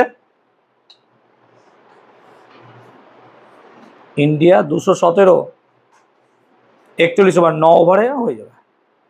9 ওভারে 47 রান দরকার, হ্যাঁ 5 করে রান দরকার। উইকেট পড়েনি, 4 উইকেট আছে। ঠিক আছে, তাহলে হলো fundamental unit and derived unit. বুঝতে পারলাম? প্রাথমিক একক আর লব্ধ একক। প্রাথমিক রাশির যে একক তাদেরকে কি বলবো? প্রাথমিক একক। লব্ধ রাশির একককে কি বলবো ভাই? লব্ধ একক। বাস এটুকু গল্প। এবার এই সমস্ত চলছে চলছে অনেকদিন ধরে চলছে, এগুলো চলছে চলছে চলার পর 1970 সাল নাগাদ একটা ডিসিশন নেওয়া হলো। কি ডিসিশন? বলছে শুধু দৈর্ঘ্য, ভর, সময় নয়, আরো কিছু রাশি আছে যেগুলো প্রাথমিক রাশির মতো ব্যবহার করছে। আচ্ছা, জল কি একটি রাশি? না, জল তো নাউন, জল রাশি নয়। জলকে মাপা যায় না, আমরা জলের আয়তন মাপি। হ্যাঁ না বলো? তাই জলের আয়তন একটা রাশি। জলের কতটা অণু আছে সেটা মাপি, অণু একটা রাশি। তাহলে আমরা জলকে রাশি বলবো না। মানুষ কি একটা রাশি? না, কতগুলো মানুষ আছে এটা একটা রাশি। হ্যাঁ না বলো? তাহলে লজিক হচ্ছে সংখ্যা। তাহলে আমরা দেখলাম কিছু কিছু নতুন রাশি। কি করে নতুন নতুন রাশি পাচ্ছি? আরে ভাই, ডে বাই ডে তো আবিষ্কার হচ্ছে না কিছু কিছু। হ্যাঁ না বল? তো নতুন নতুন রাশিও তো আসছে। যেমন ধর গ্র্যাভিটি যখন আবিষ্কার হয় তখন ইলেকট্রোম্যাগনেটিজম বলে কোনো জিনিস ছিলই না, তড়িৎ চুম্বকীয় তত্ত্ব, তখন কিছুই রাশি ছিল না। কিন্তু যখন তড়িৎ চুম্বকীয় তত্ত্ব আবিষ্কার হলো তার সঙ্গে সঙ্গে তো অনেক রাশি চলে এলো, চুম্বক ক্ষেত্র, তড়িৎ প্রবাহ মাত্রা, এইরকম কিছু রাশি চলে এলো। এবার এই রাশিগুলোকে যখন আলোচনা করা হচ্ছে তখন দেখা যাচ্ছে কিছু রাশি প্রাথমিক হচ্ছে, কিছু রাশি কি হয়ে যাচ্ছে লব্ধ। কেন? কারণ তারা প্রাথমিক রাশির শর্ত মানছে। প্রাথমিক রাশির শর্ত কি? এরা একে অপরের উপর নির্ভরশীল হবে না, আর কি এদের থেকে অন্যান্য জিনিস তৈরি হবে। তাহলে লজিকটা এরকম। তাহলে যারাই মানবে, যেমন আমরা কোনোদিন বলছি প্লুটো গ্রহ, কোনোদিন বলছি প্লুটো গ্রহ নয়। কেন এরকম হলো? কারণ গ্রহের সংজ্ঞা আমরা কি করলাম, পাল্টালাম। আরে আমরা মানুষ তো, আমরা সব পারি। তো গ্রহ এইরকম হলে গ্রহ হবে, এরকম না হলে গ্রহ হবে না, সিম্পল ফান্ডা। তো যারা এরকম হলো ভাই তারা গ্রহ। যেমন আমরা কি বলি, এরকম এরকম হলে এটা একটা মানুষ, ঠিক আছে, যদিও আমরা সবাই মানুষ, বাট ওই রকম ভাবে ভাবলে পরে কজনই বা মানুষ। তো লজিক্যালি এরকম ভাবা যায়। সেই জন্য কিছু রাশিকে দেখা গেল 1970 সাল নাগাদ নতুন রাশি পাওয়া গেল যেগুলো প্রাথমিক রাশির মতো কাজ করছে। তাই বিজ্ঞানীরা বলল চলো এদেরকে প্রাথমিক রাশিতে ঢোকাই, আমরা চেঞ্জ করি। এটা ইন্টারন্যাশনালি একটা বৈঠক বসলো বিভিন্ন দেশের, মানে তোমাদের প্রধানদেরকে নিয়ে বা সায়েন্টিস্টদেরকে নিয়ে, এবং এর একটা সদর সংস্থা তৈরি করা হলো ফ্রান্সের প্যারিস শহরে। এবং সংস্থাটা হচ্ছে International Bureau of Weights and Measures, class 9 মনে করতে পারো। সেখানে গিয়ে একটা ডিসিশন নেওয়া হলো যে আমরা 3টে প্রাথমিক রাশি ছাড়াও আরো কিছু রাশিকে প্রাথমিক রাশির দরজা দেব। কি না, তো প্রথমেই আসবে আমরা প্রবাহ মাত্রা বা কারেন্ট, ক্লাস 10 মনে করে দেখতে পারো। প্রবাহ মাত্রা, আমি ইংলিশটা লিখছি, বাংলা তোমরা লিখে নিতে পারো। প্রবাহ মাত্রা, কারণ বাংলা লিখতে গেলে কষ্ট হয় আমার, ইংলিশ সোজা লেখা। তারপর কি হলো, টেম্পারেচার, উষ্ণতা, একেও ধরা হলো। তার সঙ্গে কি না হলো, পদার্থের পরিমাণ, amount of substance, amount of substance. আর একটা না হলো লুমিনাস ইন্টেন্সিটি বা দীপন প্রাবল্য, ক্লাস 9 মনে করতে পারো। প্রবাহ মাত্রার একক। এবার এই যে এককটা নতুন পাওয়া গেল, এইটাকে বলা হলো এসআই সিস্টেম। এসআই এর ফুল ফর্ম হচ্ছে system de international. System de, DE de, যেমন অ্যাটলেটিকো ডে মাদ্রিদ, ঠিক আছে, Atletico de Kolkata, like this.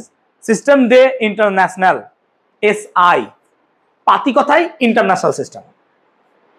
International সিস্টেমে কি করা হলো, এই পুরো এমকেএস এর জিনিসটাকে এখানে তোলা হলো। অর্থাৎ দৈর্ঘ্যকে নেওয়া হলো মিটার এককে, ক্লাস 9 মনে করতে পারো। ভরকে নেওয়া হলো কেজি এককে, আর সময়কে নেওয়া হলো সেকেন্ড এককে, অ্যাজ ইউ ক্যান রিমেম্বার। তাহলে ইন্টারন্যাশনাল সিস্টেমের ক্ষেত্রে দৈর্ঘ্য নিলাম কি এককে, মিটার, ভর কেজি, সময় সেকেন্ড। এবার প্রবাহ মাত্রা একক তোমরা জানো টেনে কি ছিল বলো, অ্যাম্পিয়ার, হ্যাঁ না না বল। তাহলে প্রবাহ মাত্রা একক ছিল আমাদের অ্যাম্পিয়ার, এটাকে প্রাথমিক রাশিতে ধরে দিলাম। উষ্ণতার এককে কি নেওয়া হলো, ক্লাস 10 কেলভিন, এসআই পদ্ধতিতে উষ্ণতার একক কেলভিন। অ্যামাউন্ট অফ সাবস্টেন্স, পদার্থের পরিমাণ কি রে, মোল নাকি, ক্লাস 9 মোল। এবং লুমিনাস ইন্টেন্সিটি এর একক নেওয়া হলো ক্যান্ডেলা। লুমিনাস ইন্টেন্সিটি জিনিসটা কি, বাকি তো সবই জানিস, এর জানিস না। লুমিনাস ইন্টেন্সিটি বলতে বোঝায় যে কোনো একটা জায়গা থেকে কত আলো আসছে তীব্রভাবে। এক্সাম্পল দিচ্ছি, এই যে আমার কাছে যে টিউবলাইটটা আছে, এটা হচ্ছে এলইডি, টিউবলাইট নয় এটা। এবার প্রত্যেকটা এলইডি যদি এরকম খাপ দেখিস, এই খাপের মধ্যে কোনো না কোনো জায়গায় কতটা পরিমাণ আলো আসছে সেটা লেখা হয় লুমেন এককে। আমার এখানে লেখা আছে 2160 লুমেন্স ওয়ার্ম হোয়াইট হলে পরে হবে, 2280 লুমেন্স ন্যাচারাল হোয়াইট, এটা ন্যাচারাল হোয়াইট 2280 লুমেন। লুমেন কি, কতটা আলো সে দিচ্ছে, এটাকে বলে লুমেন। এবার এইটা যদি দিনে 6 ঘন্টা করে চালাই, ধরো আমি বলছি যে 4000 ঘন্টা চললে পরে এই লুমেনটা শেষ হয়ে যাবে, মানে এই টিউবলাইট বন্ধ, এলইডি। তার মানে পার ডে 6 ঘন্টা করে চললে এ 4000 ঘন্টা চলবে, এমন লুমেন এতে দেওয়া আছে, এতটা আলো। এবার আমি 6 ঘন্টাকে 12 ঘন্টা করে দিলাম, তাহলে নিশ্চয় 4000 ঘন্টা আর চলবে না, কত চলবে 2000 ঘন্টা, কারণ লুমেনটা এখানে কত ফিক্সড। এইটা হচ্ছে লুমেন। এবার লুমেন থেকে সে লুমিনাস ইন্টেন্সিটি, মানে আলো কত তীব্রভাবে পড়ছে প্রতি একক ক্ষেত্রফলে। এক্সাম্পল দিচ্ছি, এই পুরো লাইট যতটা আছে, যতটা লুমেন, এইটাকে যদি আমি এইখান থেকে এইটুকুর মধ্যে ফেলি, এইটুকু ছোট্ট জায়গার মধ্যে, তাহলে আলোটা কি তীব্র হবে? হ্যাঁ না বলো। সিমিলারলি তুমি ভাবো যে একটা বাল্ব, বাতি, এলইডি ওপরে হোল্ডারে জ্বলছে, হতে পারে, আর একটা ল্যাম্পে জ্বলছে, ল্যাম্পের আলো বেশি তীব্র হয়, কারণ এক জায়গায় এসে পড়ছে, জায়গা কমে গেল, ক্ষেত্রফল কমে গেল, আলো ডিস্ট্রিবিউট হলে পরে আলোর তীব্রতা কি হবে? কমবে। সেই জন্য সূর্য যখন কি হয়, উত্তর মেরুতে গিয়ে তির্যক ভাবে পড়ে, কোথায়? একদম উত্তর মেরুতে, সেই জন্য আলো চারিদিকে কি হয়? বেশি ছড়ায়, তীব্রতা কি হয়ে যায়? কমে যায়। আর নিরক্ষরেখায় আলো কি হয়? সোজা পড়ে ভাই, ক্ষেত্রফল কম একদম, সেজন্য এখানে আলো কি হয়? বেশি হয়ে যাবে। আমি কি বলতে পেরেছি?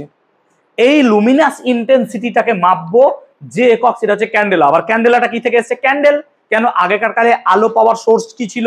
ক্যান্ডেল। ক্যান্ডেল থেকে কত আলো পাচ্ছ? লুমিনাস ইন্টেন্সিটি, তার এককটাকে বললাম কি? ক্যান্ডেল। আমি বুঝাতে পেরেছি আই গেস। এবার আশা করি বুঝতে পারছি 9 আর 10 এর মধ্যে পার্থক্যটা কি। কেন এটা বোঝালাম?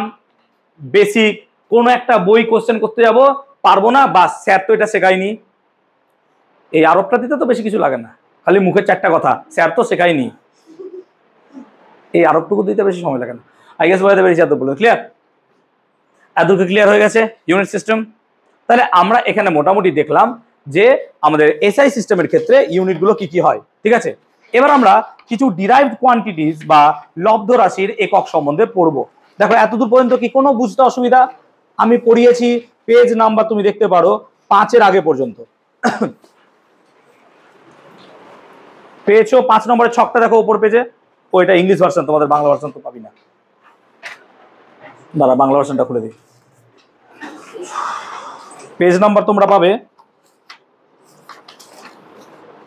দেখো এটা হচ্ছে 4 নম্বর, 5 নম্বর ওখান পর্যন্ত পড়াচ্ছি। হ্যাঁ, 5 নম্বর পেজটা দেখো। এবার 5 নম্বর আর 4 নম্বর পেজে যে ছকটা দেওয়া আছে, ওখানে দেখো এই যে প্রাথমিক রাশি, এগুলোর সংজ্ঞা দেওয়া হয়েছে। এবার ইন্টারন্যাশনাল সিস্টেম 1970 সাল, ওরা বলে দিল দৈর্ঘ্যের একক কি ভাই? মিটার। এবার মিটারটাকে তো ডিফাইনও করতে হবে, যে গোটা দুনিয়া মিটার বলতে এতটুকুকে বুঝবে না, তো আমি মিটার বলতে এতটুকু বুঝছি, তুমি মিটার বলতে এত বড় বুঝছো, এরকম তো হবে না। সেজন্য তারা একটা ব্যবস্থা করলো। ব্যবস্থাটা কি না, তো ফ্রান্সের প্যারিস শহরেই ওই International Bureau of Weights and Measures এর প্ল্যাটিনাম ইরিডিয়াম সংকর ধাতু দিয়ে তৈরি কেমন অনুপাত 90:10 একটা দণ্ড নেওয়া হলো। Why platinum iridium?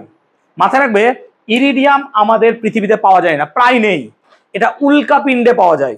উল্কাপিণ্ড যখন আমাদের পৃথিবীতে পড়ে তখন ইরিডিয়ামকে কালেক্ট করা হয়, খুব রেয়ার। এবার ওয়াই ভাই এত রেয়ার? প্ল্যাটিনাম ইরিডিয়াম সংকর ধাতু না, ক্ষয়ে যায় না সহজে, এর কোরোশন হয় না, ক্ষয়ে যায় না।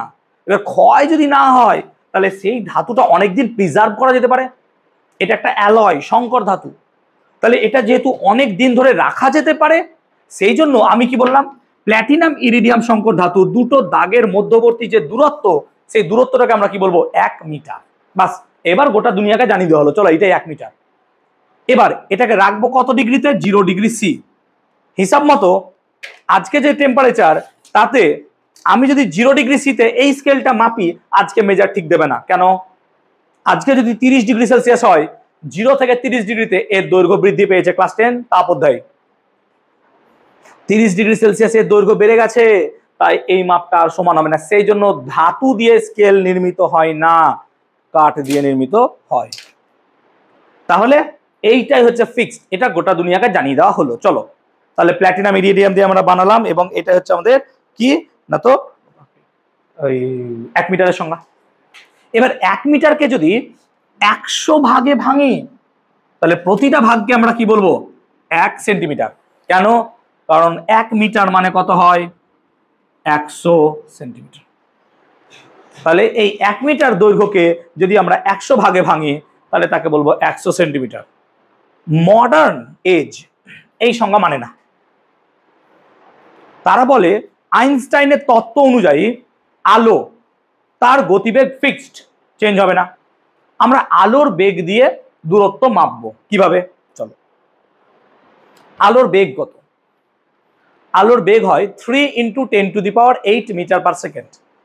এবার 3 অ্যাকচুয়াল নয়, যদি অ্যাকচুয়াল আলোর বেগ সি দিয়ে লেখে, আলো অধ্যায় নাকি ক্লাস 10, তাহলে সি অর্থাৎ আলোর বেগ অ্যাকচুয়াল কত হয় যদি আমার ঠিকঠাক মনে থাকে 299792458 মিটার পার সেকেন্ড। এটা হচ্ছে আলোর বেগ, এটা হচ্ছে আলোর বেগ। মানে আলো 1 সেকেন্ডে এত মিটার পথ যাচ্ছে ভাই। উল্টো ভাবে ভাব যে আলো এতটা পথ যাচ্ছে 1 সেকেন্ডে, হ্যাঁ না ভাব। তার মানে আমি এভাবে ভাবতে পারি 299792458 মিটার পথ যায় 1 সেকেন্ডে। তাহলে 1 মিটার পথ যায় কত সেকেন্ডে? 1/299792458 সেকেন্ড সময়ে। তাহলে উল্টো ভাবে যদি বলি আলো এত সেকেন্ড সময়ে যে পথ যায় তাকে কি বলবো?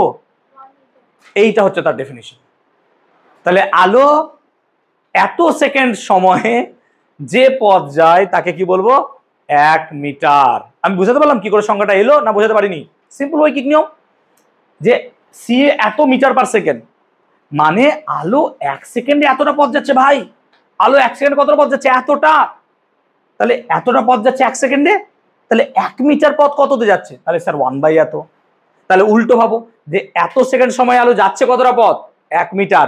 এটাই তো মিটারের সংজ্ঞা, এটাই তো মিটারের সংজ্ঞা। তবে তুমি দুটোই লিখতে পারো, দুটোই হবে।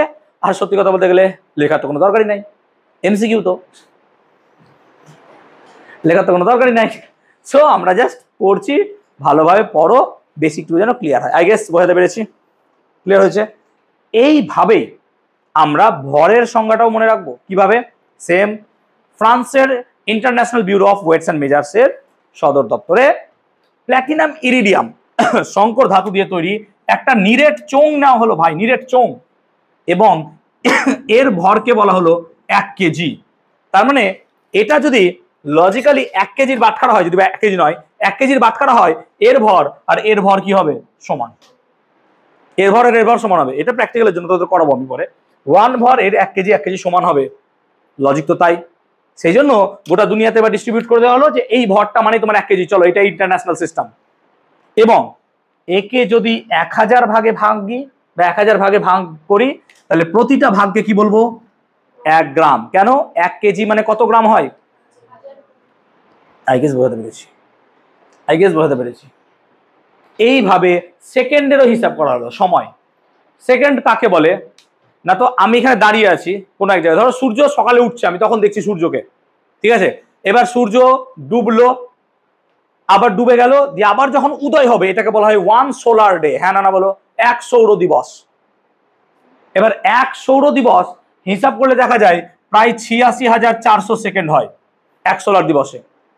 সেইখান থেকে সংজ্ঞাটা এইভাবে নেওয়া হলো যে একটা সোলার ডে কে যদি 86,400 দিয়ে ভাগ করা হয় তাহলেই কত হবে? 1 সেকেন্ড। এটা আজকের সংজ্ঞা নয়, বহুকাল আগে, বহুকাল আগে এটা ইউজ করা হতো। আগে আমরা প্রহরে মাপতাম, 1 প্রহর, দ্বিপ্রহর। দ্বিপ্রহর বাংলা ভাষায় চেঞ্জ হয়ে দুপুর কথাটা এসছে, দ্বিপ্রহর, ঠিক আছে? এরকম ভাবে আস্ত কথা বলো, ঠিক আছে?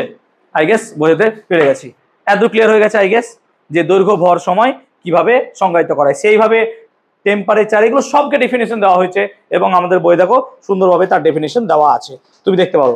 দেখো মিটারটাকে ওইভাবে ডেফিনেশন দেওয়া হয়েছে, যদি বা ওগুলো বাংলা হয়ে গেছে ওগুলোকে ইংলিশ করে নিও, 2, 9, 2, 4, 5 ওগুলো যেগুলো আছে। এতদূর কি কারোর মনে কিঞ্চিত পরিমাণ কোনো সমস্যা হয়েছে যে না স্যার কিচ্ছু বুঝলাম না?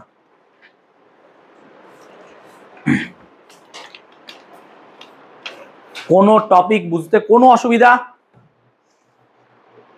কোন টপিক বোঝো বলো আমাকে, অবভিয়াসলি জিজ্ঞেস করো যে না স্যার এটা বুঝতে পারিনি।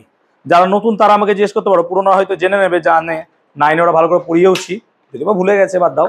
বাট যারা নতুন তারা আমাকে একদম নিঃসন্দেহে জিজ্ঞেস করো, আমি বলে দেবো যে না স্যার এই জায়গাটা আপনি কি বোঝালাম, কিছু বুঝলাম না।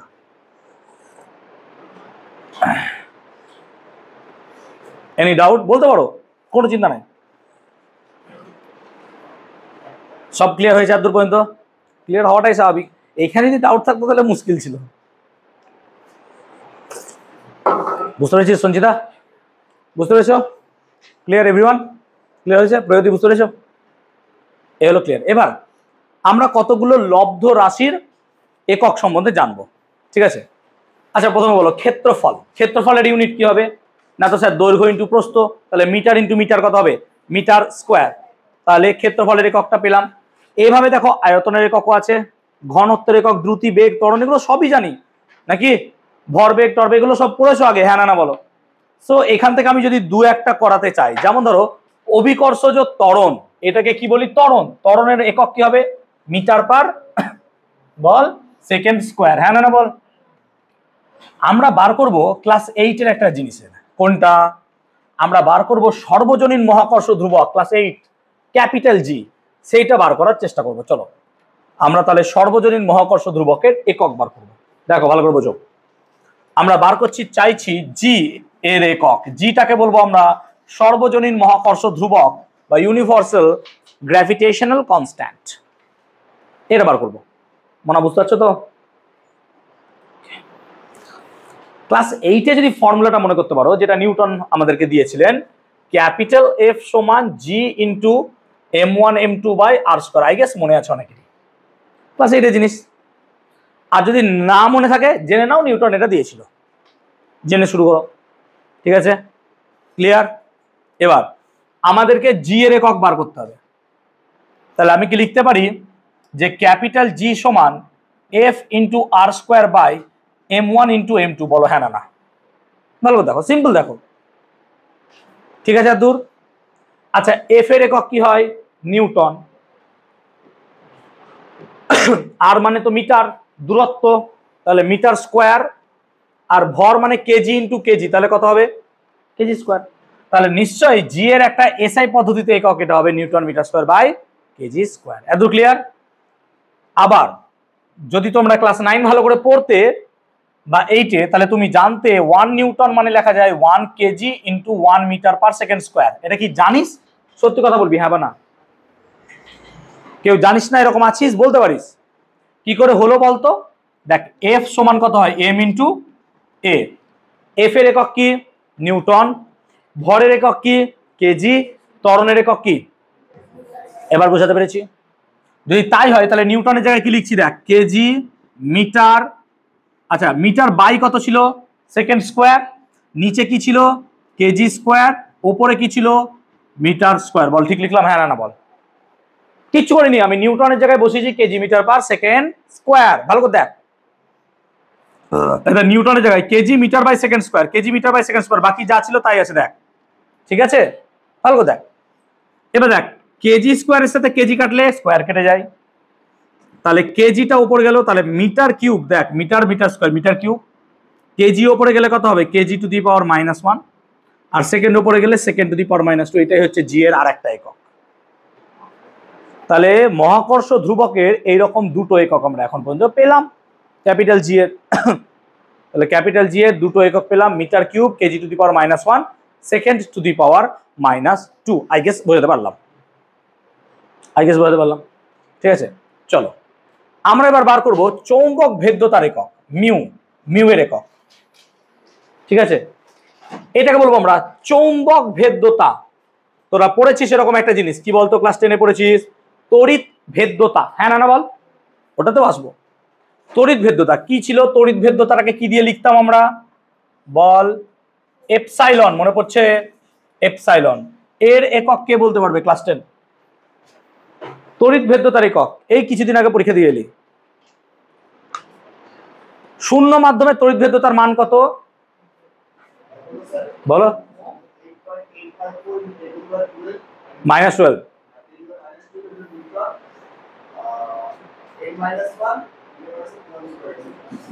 এপসাইলনের একক ছিল coulomb square, newton to the power -1, metre to the power -2। এটা মনে রাখা উচিত ছিল, ঠিক আছে?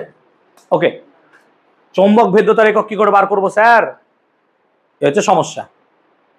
ঠিক আছে, চৌম্বক ভেদ্যতার একক বার করতে গেলে আমাদেরকে জানতে হবে ফর্মুলা। ফর্মুলাটা কি, বি সমান mu by 4 pi I into L into sine theta by R square বলে একটা ফর্মুলা আছে। এই ফর্মুলাটা ক্লাস 12-এ ইলেকট্রোম্যাগনেটিজম যখন পড়াবো তখন পড়াবো। শুধু ফর্মুলাটা একটু জেনে রাখো, আর কিচ্ছু বলছি না আমি, শুধু ফর্মুলাটা জানো। এইটা হয়, এই বিটা কি, বিটাকে বলা হয় চৌম্বক ক্ষেত্র। বিটাকে বলা হয় চৌম্বক ক্ষেত্র। আমি প্রত্যেকটা একক বলে দিচ্ছি এর মধ্য দিয়ে।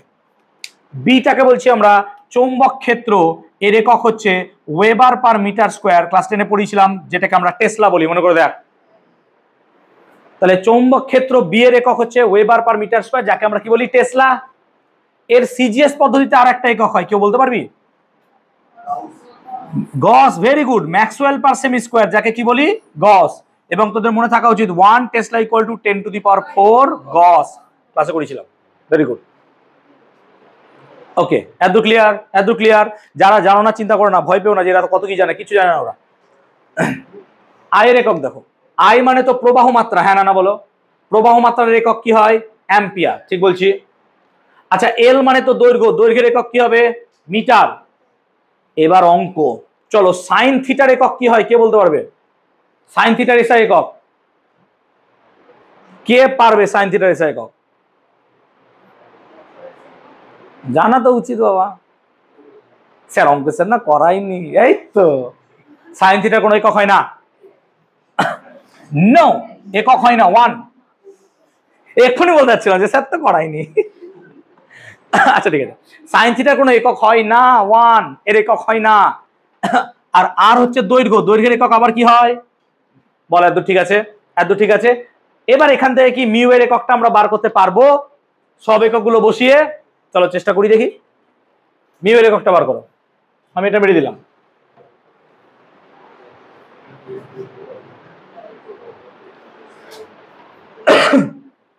মিটিয়ে দিলাম। মিউ এর এককটা বার করো, এইগুলো না, এটা দিয়ে মিউ এর এককটা বার করো। এগুলো সব মান বসিয়ে দেখো মিউ এর মান একক বেরোবে ওয়েবার পার অ্যাম্পিয়ার মিটার। দেখো এরকম কিছু দাঁড়াবে। দেখো বি এর একক এটা বসাও weber per metre square, I এর একক বসাও এ, এল এর একক বসাও মিটার, এটা নাই, কিছু তো নাই। আর এর মিটার স্কোয়ার দিয়ে মিউ বার করো। 4 পায়ের কোনো একক হবে না, এটা 1, এটার কোনো একক নাই। এইটা বেরোচ্ছে কি দেখো, বেরিয়েছে?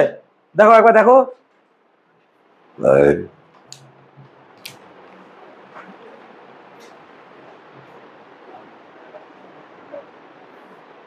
ভালো করে দেখো, ভালো করে দেখো, অসুবিধা নাই। মানগুলো ঠিকঠাক করে বসাও। ক্লাস কি বোরিং লাগছে কারোর? যে না স্যার কি পড়ছে সব, জীবনে কোনো জায়গায় কাজে লাগবে না? তা স্বাভাবিক। এ প্লাস বি এর হোল স্কয়ার জীবনে কোথায় কাজে লাগাবি ভাই? বিয়ের পিড়িতে বসে বলবি এ প্লাস বি এর হোল স্কয়ারটা কি কাজে লাগলো আমার জীবনে? কোনো কাজে লাগলো না।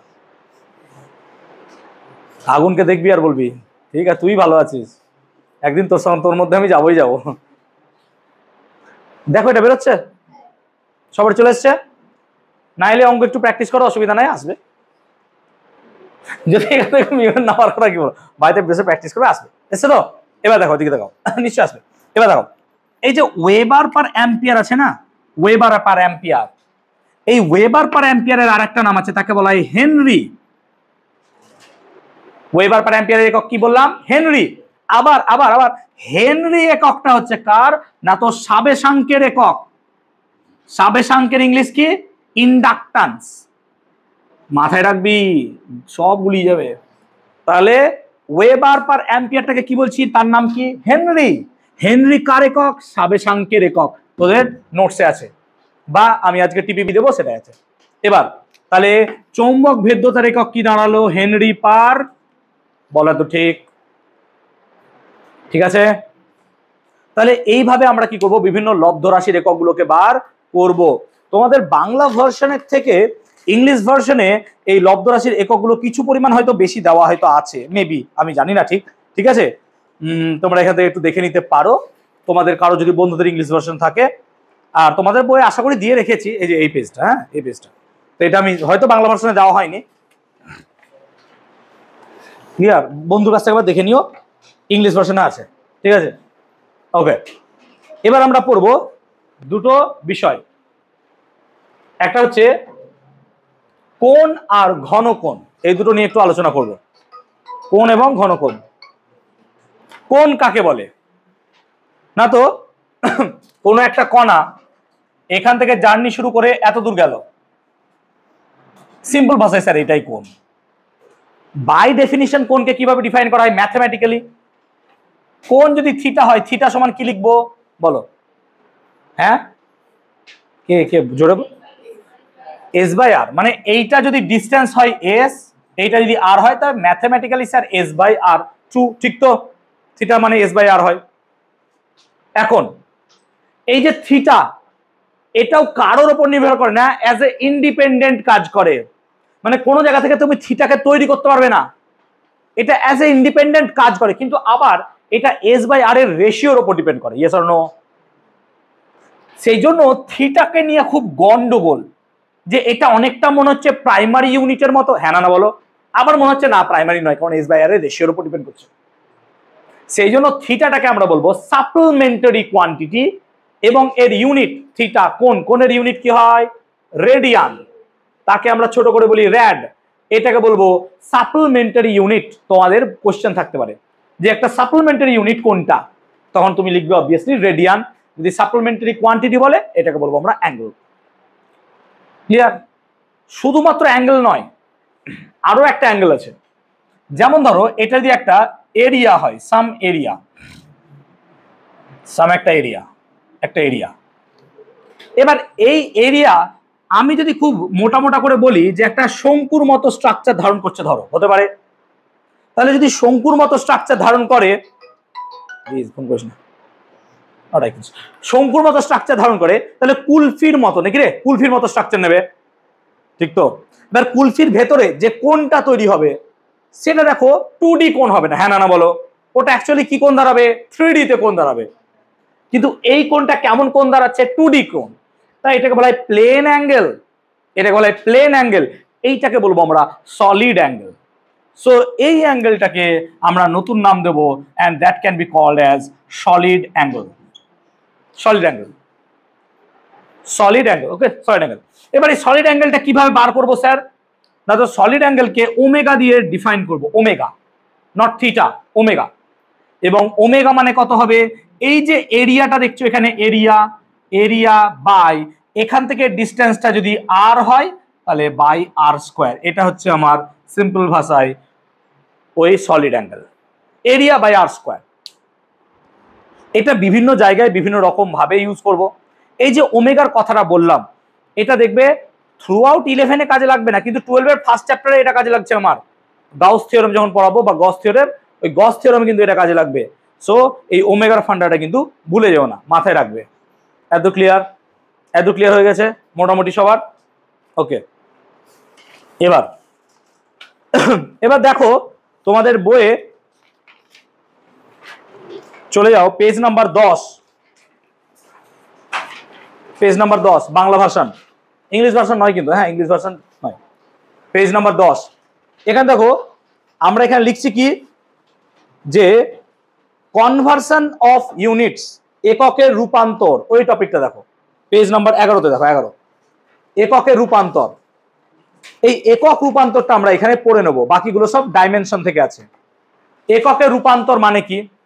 মানে আমরা এক একক থেকে অন্য এককে যাব, এটাকে বলবো আমরা এককের রূপান্তর। উদাহরণ দিচ্ছি, তুমি জানো ফোর্স, বল, তুমি জানো বলের এসআই একক, না তো কি? না তো ফোর্স এর এসআই ইউনিট হচ্ছে কি? না তো sir Newton, and CGS unit কি স্যার? ডাইন। এবং তুমি জানো 1 নিউটন মানে, এইটাকে বলবো কনভার্সন রুল বা কনভার্সন ফর্মুলা।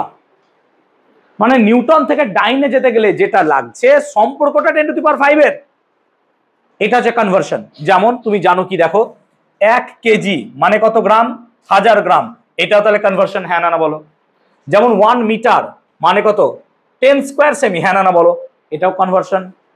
তাহলে এই যে লজিক গুলো দেখছি আমরা, এগুলো প্রত্যেকটাই কনভার্সন। উদাহরণ দিচ্ছি, যেমন ধরো 1 মাইল, 1 মাইল মানে কত কিলোমিটার? কেউ পারবে? 1 মাইল মানে কত কিলোমিটার?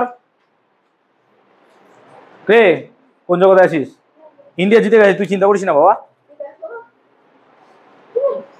হ্যাঁ 267 ইন্ডিয়া জিতে গেছে, আর উইকেট ফেলতে পারেনি, 6 উইকেট পড়ে গেছিল। কোহলি 84, 98 বলে, ওই highest scorer man of the match ওই হবে হয়তো। জিতে গেছে, চলো বম ফোড়ো। এরপর কি ফাইনাল বোধহয় না? ও সাউথ আফ্রিকা নিউজিল্যান্ডের মধ্যে যে জিতবে, নিউজিল্যান্ড জিতবে ওটাতে শিওর। চলো, ওটাকে সাউথ আফ্রিকা জিতবে আমি জানি না, নিউজিল্যান্ডের অবস্থা কি জানি না। কে নিউজিল্যান্ড জিতবে সাউথ আফ্রিকা জানি না, খেলা দেখি না নাকি ফুটবল সব। আচ্ছা 1 মাইল মানে কত কিলোমিটার কেউ জানো? বই দেখে নিও না চট করে। 1.6 কিলোমিটার অ্যাকচুয়ালি। তাহলে এগুলোকে বলবো সব কনভার্সন প্রবলেম বা কনভার্সন ফর্মুলা। এবার আমি যদি বলি যে 1 মাইল পার আওয়ার মানে কত মিটার পার সেকেন্ড, এইটা হচ্ছে কনভার্সন। আমি মাইল পার আওয়ার থেকে কিসে কনভার্ট করব? মিটার পার, এটাকে কনভার্ট করব। আমাকে একটা অঙ্ক দিয়েছে মাইল পার আওয়ার, কিন্তু অঙ্কটা চাইছে মিটার পার সেকেন্ডে ভাই, তখন কি করতে হবে? আমাকে এককটাকে কনভার্ট করতে হবে। চলে আসি, চলো এক এক করে করি। তাহলে সিম্পল কথা, 1 মাইল পার আওয়ার মানে বোঝায় 1 মাইল বাই কত? 1 আওয়ার। হ্যাঁ না বলো? এবার তাকাও এদিকে, 1 মাইল মানে কত স্যার? 1.6 কিলোমিটার। আর 1 ঘন্টা মানে কত স্যার? 3600 সেকেন্ড। ইয়েস, তাহলে এটা এলো kilometre per second, but question আমাকে মিটারে চাইছে। তাহলে কনভার্সন আরেকবার হবে। হ্যাঁ না বলো? কি হবে তাহলে? 1.6 কিলোমিটারকে আবার কি করব?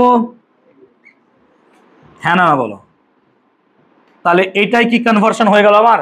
এবার কাটাকুটি করে নেবো আমরা, যা হয় সেটাই। ঠিক বুঝতে পারছি ব্যাপারটা? কে বুঝতে পারোনি এই জায়গাটা বলো? কে বুঝতে পারোনি এই জায়গাটা বলো? কে বুঝতে পারোনি বলো? কনভার্সন কে বুঝতে পারোনি বলো? কে কনভার্সন বোঝনি? চলো চলো চটপট বলো, কনভার্সন বুঝিনি স্যার আমি কিছু বুঝলাম না, বলে ফেলো। বাবু তুমি বুঝছো? বুঝতে পারছো তো? বুঝছিস? তোরা বুঝছিস তো? নাহলে বিরাট থেকে আসা ব্যর্থ হয়ে যাবে। বুঝতে পারছিস তো? তুমি বুঝছো নাফিসা? বুঝেছ? বুঝতে পারছিস তো? কোনো ডাউট হলে বল আমাকে। আচ্ছা তাহলে একটা কোয়েশ্চেন দিই। আমি তোকে দিলাম সারফেস টেনশন। সারফেস টেনশন মানে কি রে? পৃষ্ঠটান। Very good. পৃষ্ঠটান তোকে দিলাম আমি 70 ডাইন পার সেমি। এটা কোন এককে আছে? সিজিএস। তুই বার কর এসআই কত, চল করে দেখ দেখি। এই ইউনিট গুলো ইউজ কর, চল কমন করে দে দেখি।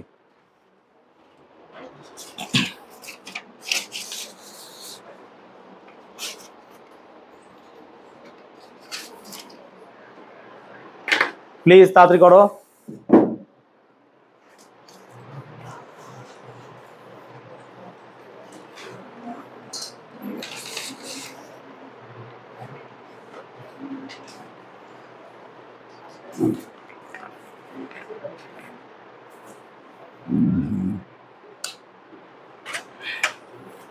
তোরা টোটাল পড়ছিস 34 আর দিকে 26, 60 জন না?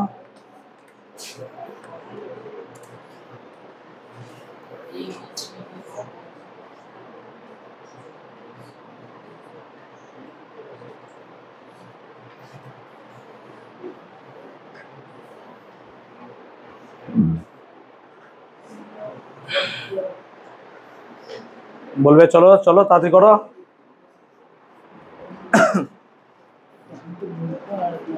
করো করো।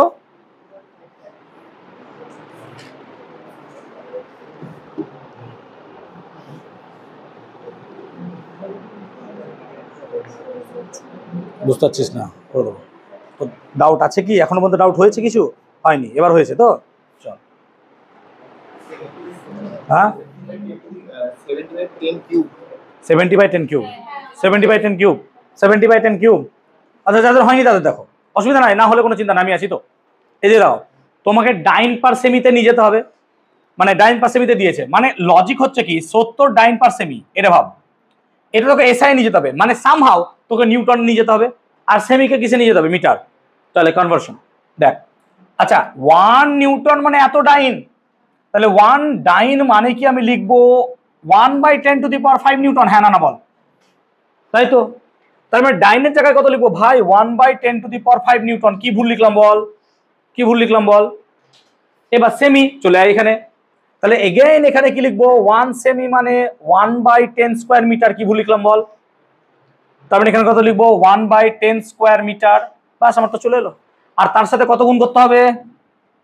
কেন 70 আছে, তাহলে লজিক্যালি 70 ইন্টু 10 স্কোয়ার উপরে গেল, 10⁵ নিচে গেল, নিউটন পার মিটার। তাহলে 70/10 কিউব নিউটন পার মিটার, মানে কত 7 × 10⁻, কত -2 নিউটন পার মিটার। এইটা হবে আমার ফাইনাল আনসার। বলো কি বুঝতে অসুবিধা হইল? কি বুঝতে অসুবিধা হলো? হয়নি? নিশ্চয় হয়নি। ক্লিয়ার হয়েছে? এতদূর ক্লিয়ার হয়ে গেছে? চলো আমি বললাম আরেকটা বার করো। আমি বললাম যে আমি তোমাকে প্রেসার দিলাম। প্রেসার কত দিলাম? 2 × 10⁻⁻6 ডাইন পার সেমি স্কোয়ার। আমি এসআই চাইলাম, চলো করো দেখি এটা কি করে হয়। আমি এটা চাইলাম এসআই, চলো কি করে হয় দেখি।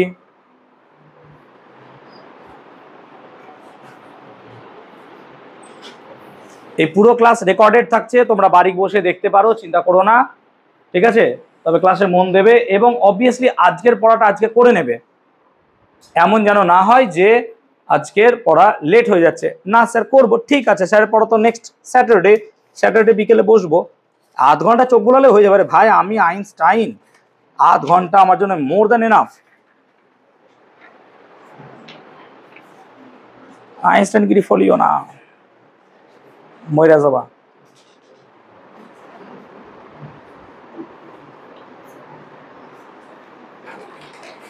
হয়ে গেছে? কত? 2 × 10⁻⁻7। দেখো তো সবার আসছে কিনা।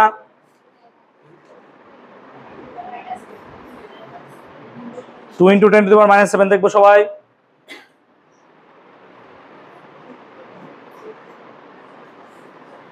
যার বুঝতে অসুবিধা সে জিজ্ঞেস করবে, কোনো চিন্তা নাই, লজ্জা ভয় কিছু দরকার নাই। একক নিউটন পার মিটার। অঙ্কিত হচ্ছে?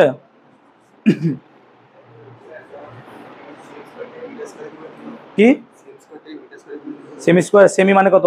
1/10 স্কোয়ার মিটার, তার স্কোয়ার করে দেবো, তাই না? স্কোয়ার আছে তো, বুঝতে পারলি না? 1/10 স্কোয়ার তো, সেমি মানে 1/10 স্কোয়ার মিটার হলো, মিটার লেখে এখানে। এবার পুরোটা স্কোয়ার, যেহেতু সেমি স্কোয়ার আছে তো এটা স্কোয়ার, বাস। চলো, অনেকের মনে হচ্ছে হয়নি, বুঝলি তুই? দেখ হয়েছে। তাহলে আমাকে দিয়েছে কত? আমাকে দিয়েছে 2 × 10⁻⁻6 ডাইন বাই সেমি স্কোয়ার। চলো এটাকে আগে ভাবো। ডাইন মানে কত? না তো 1/10⁵ নিউটন এক্ষুনি শেখালাম।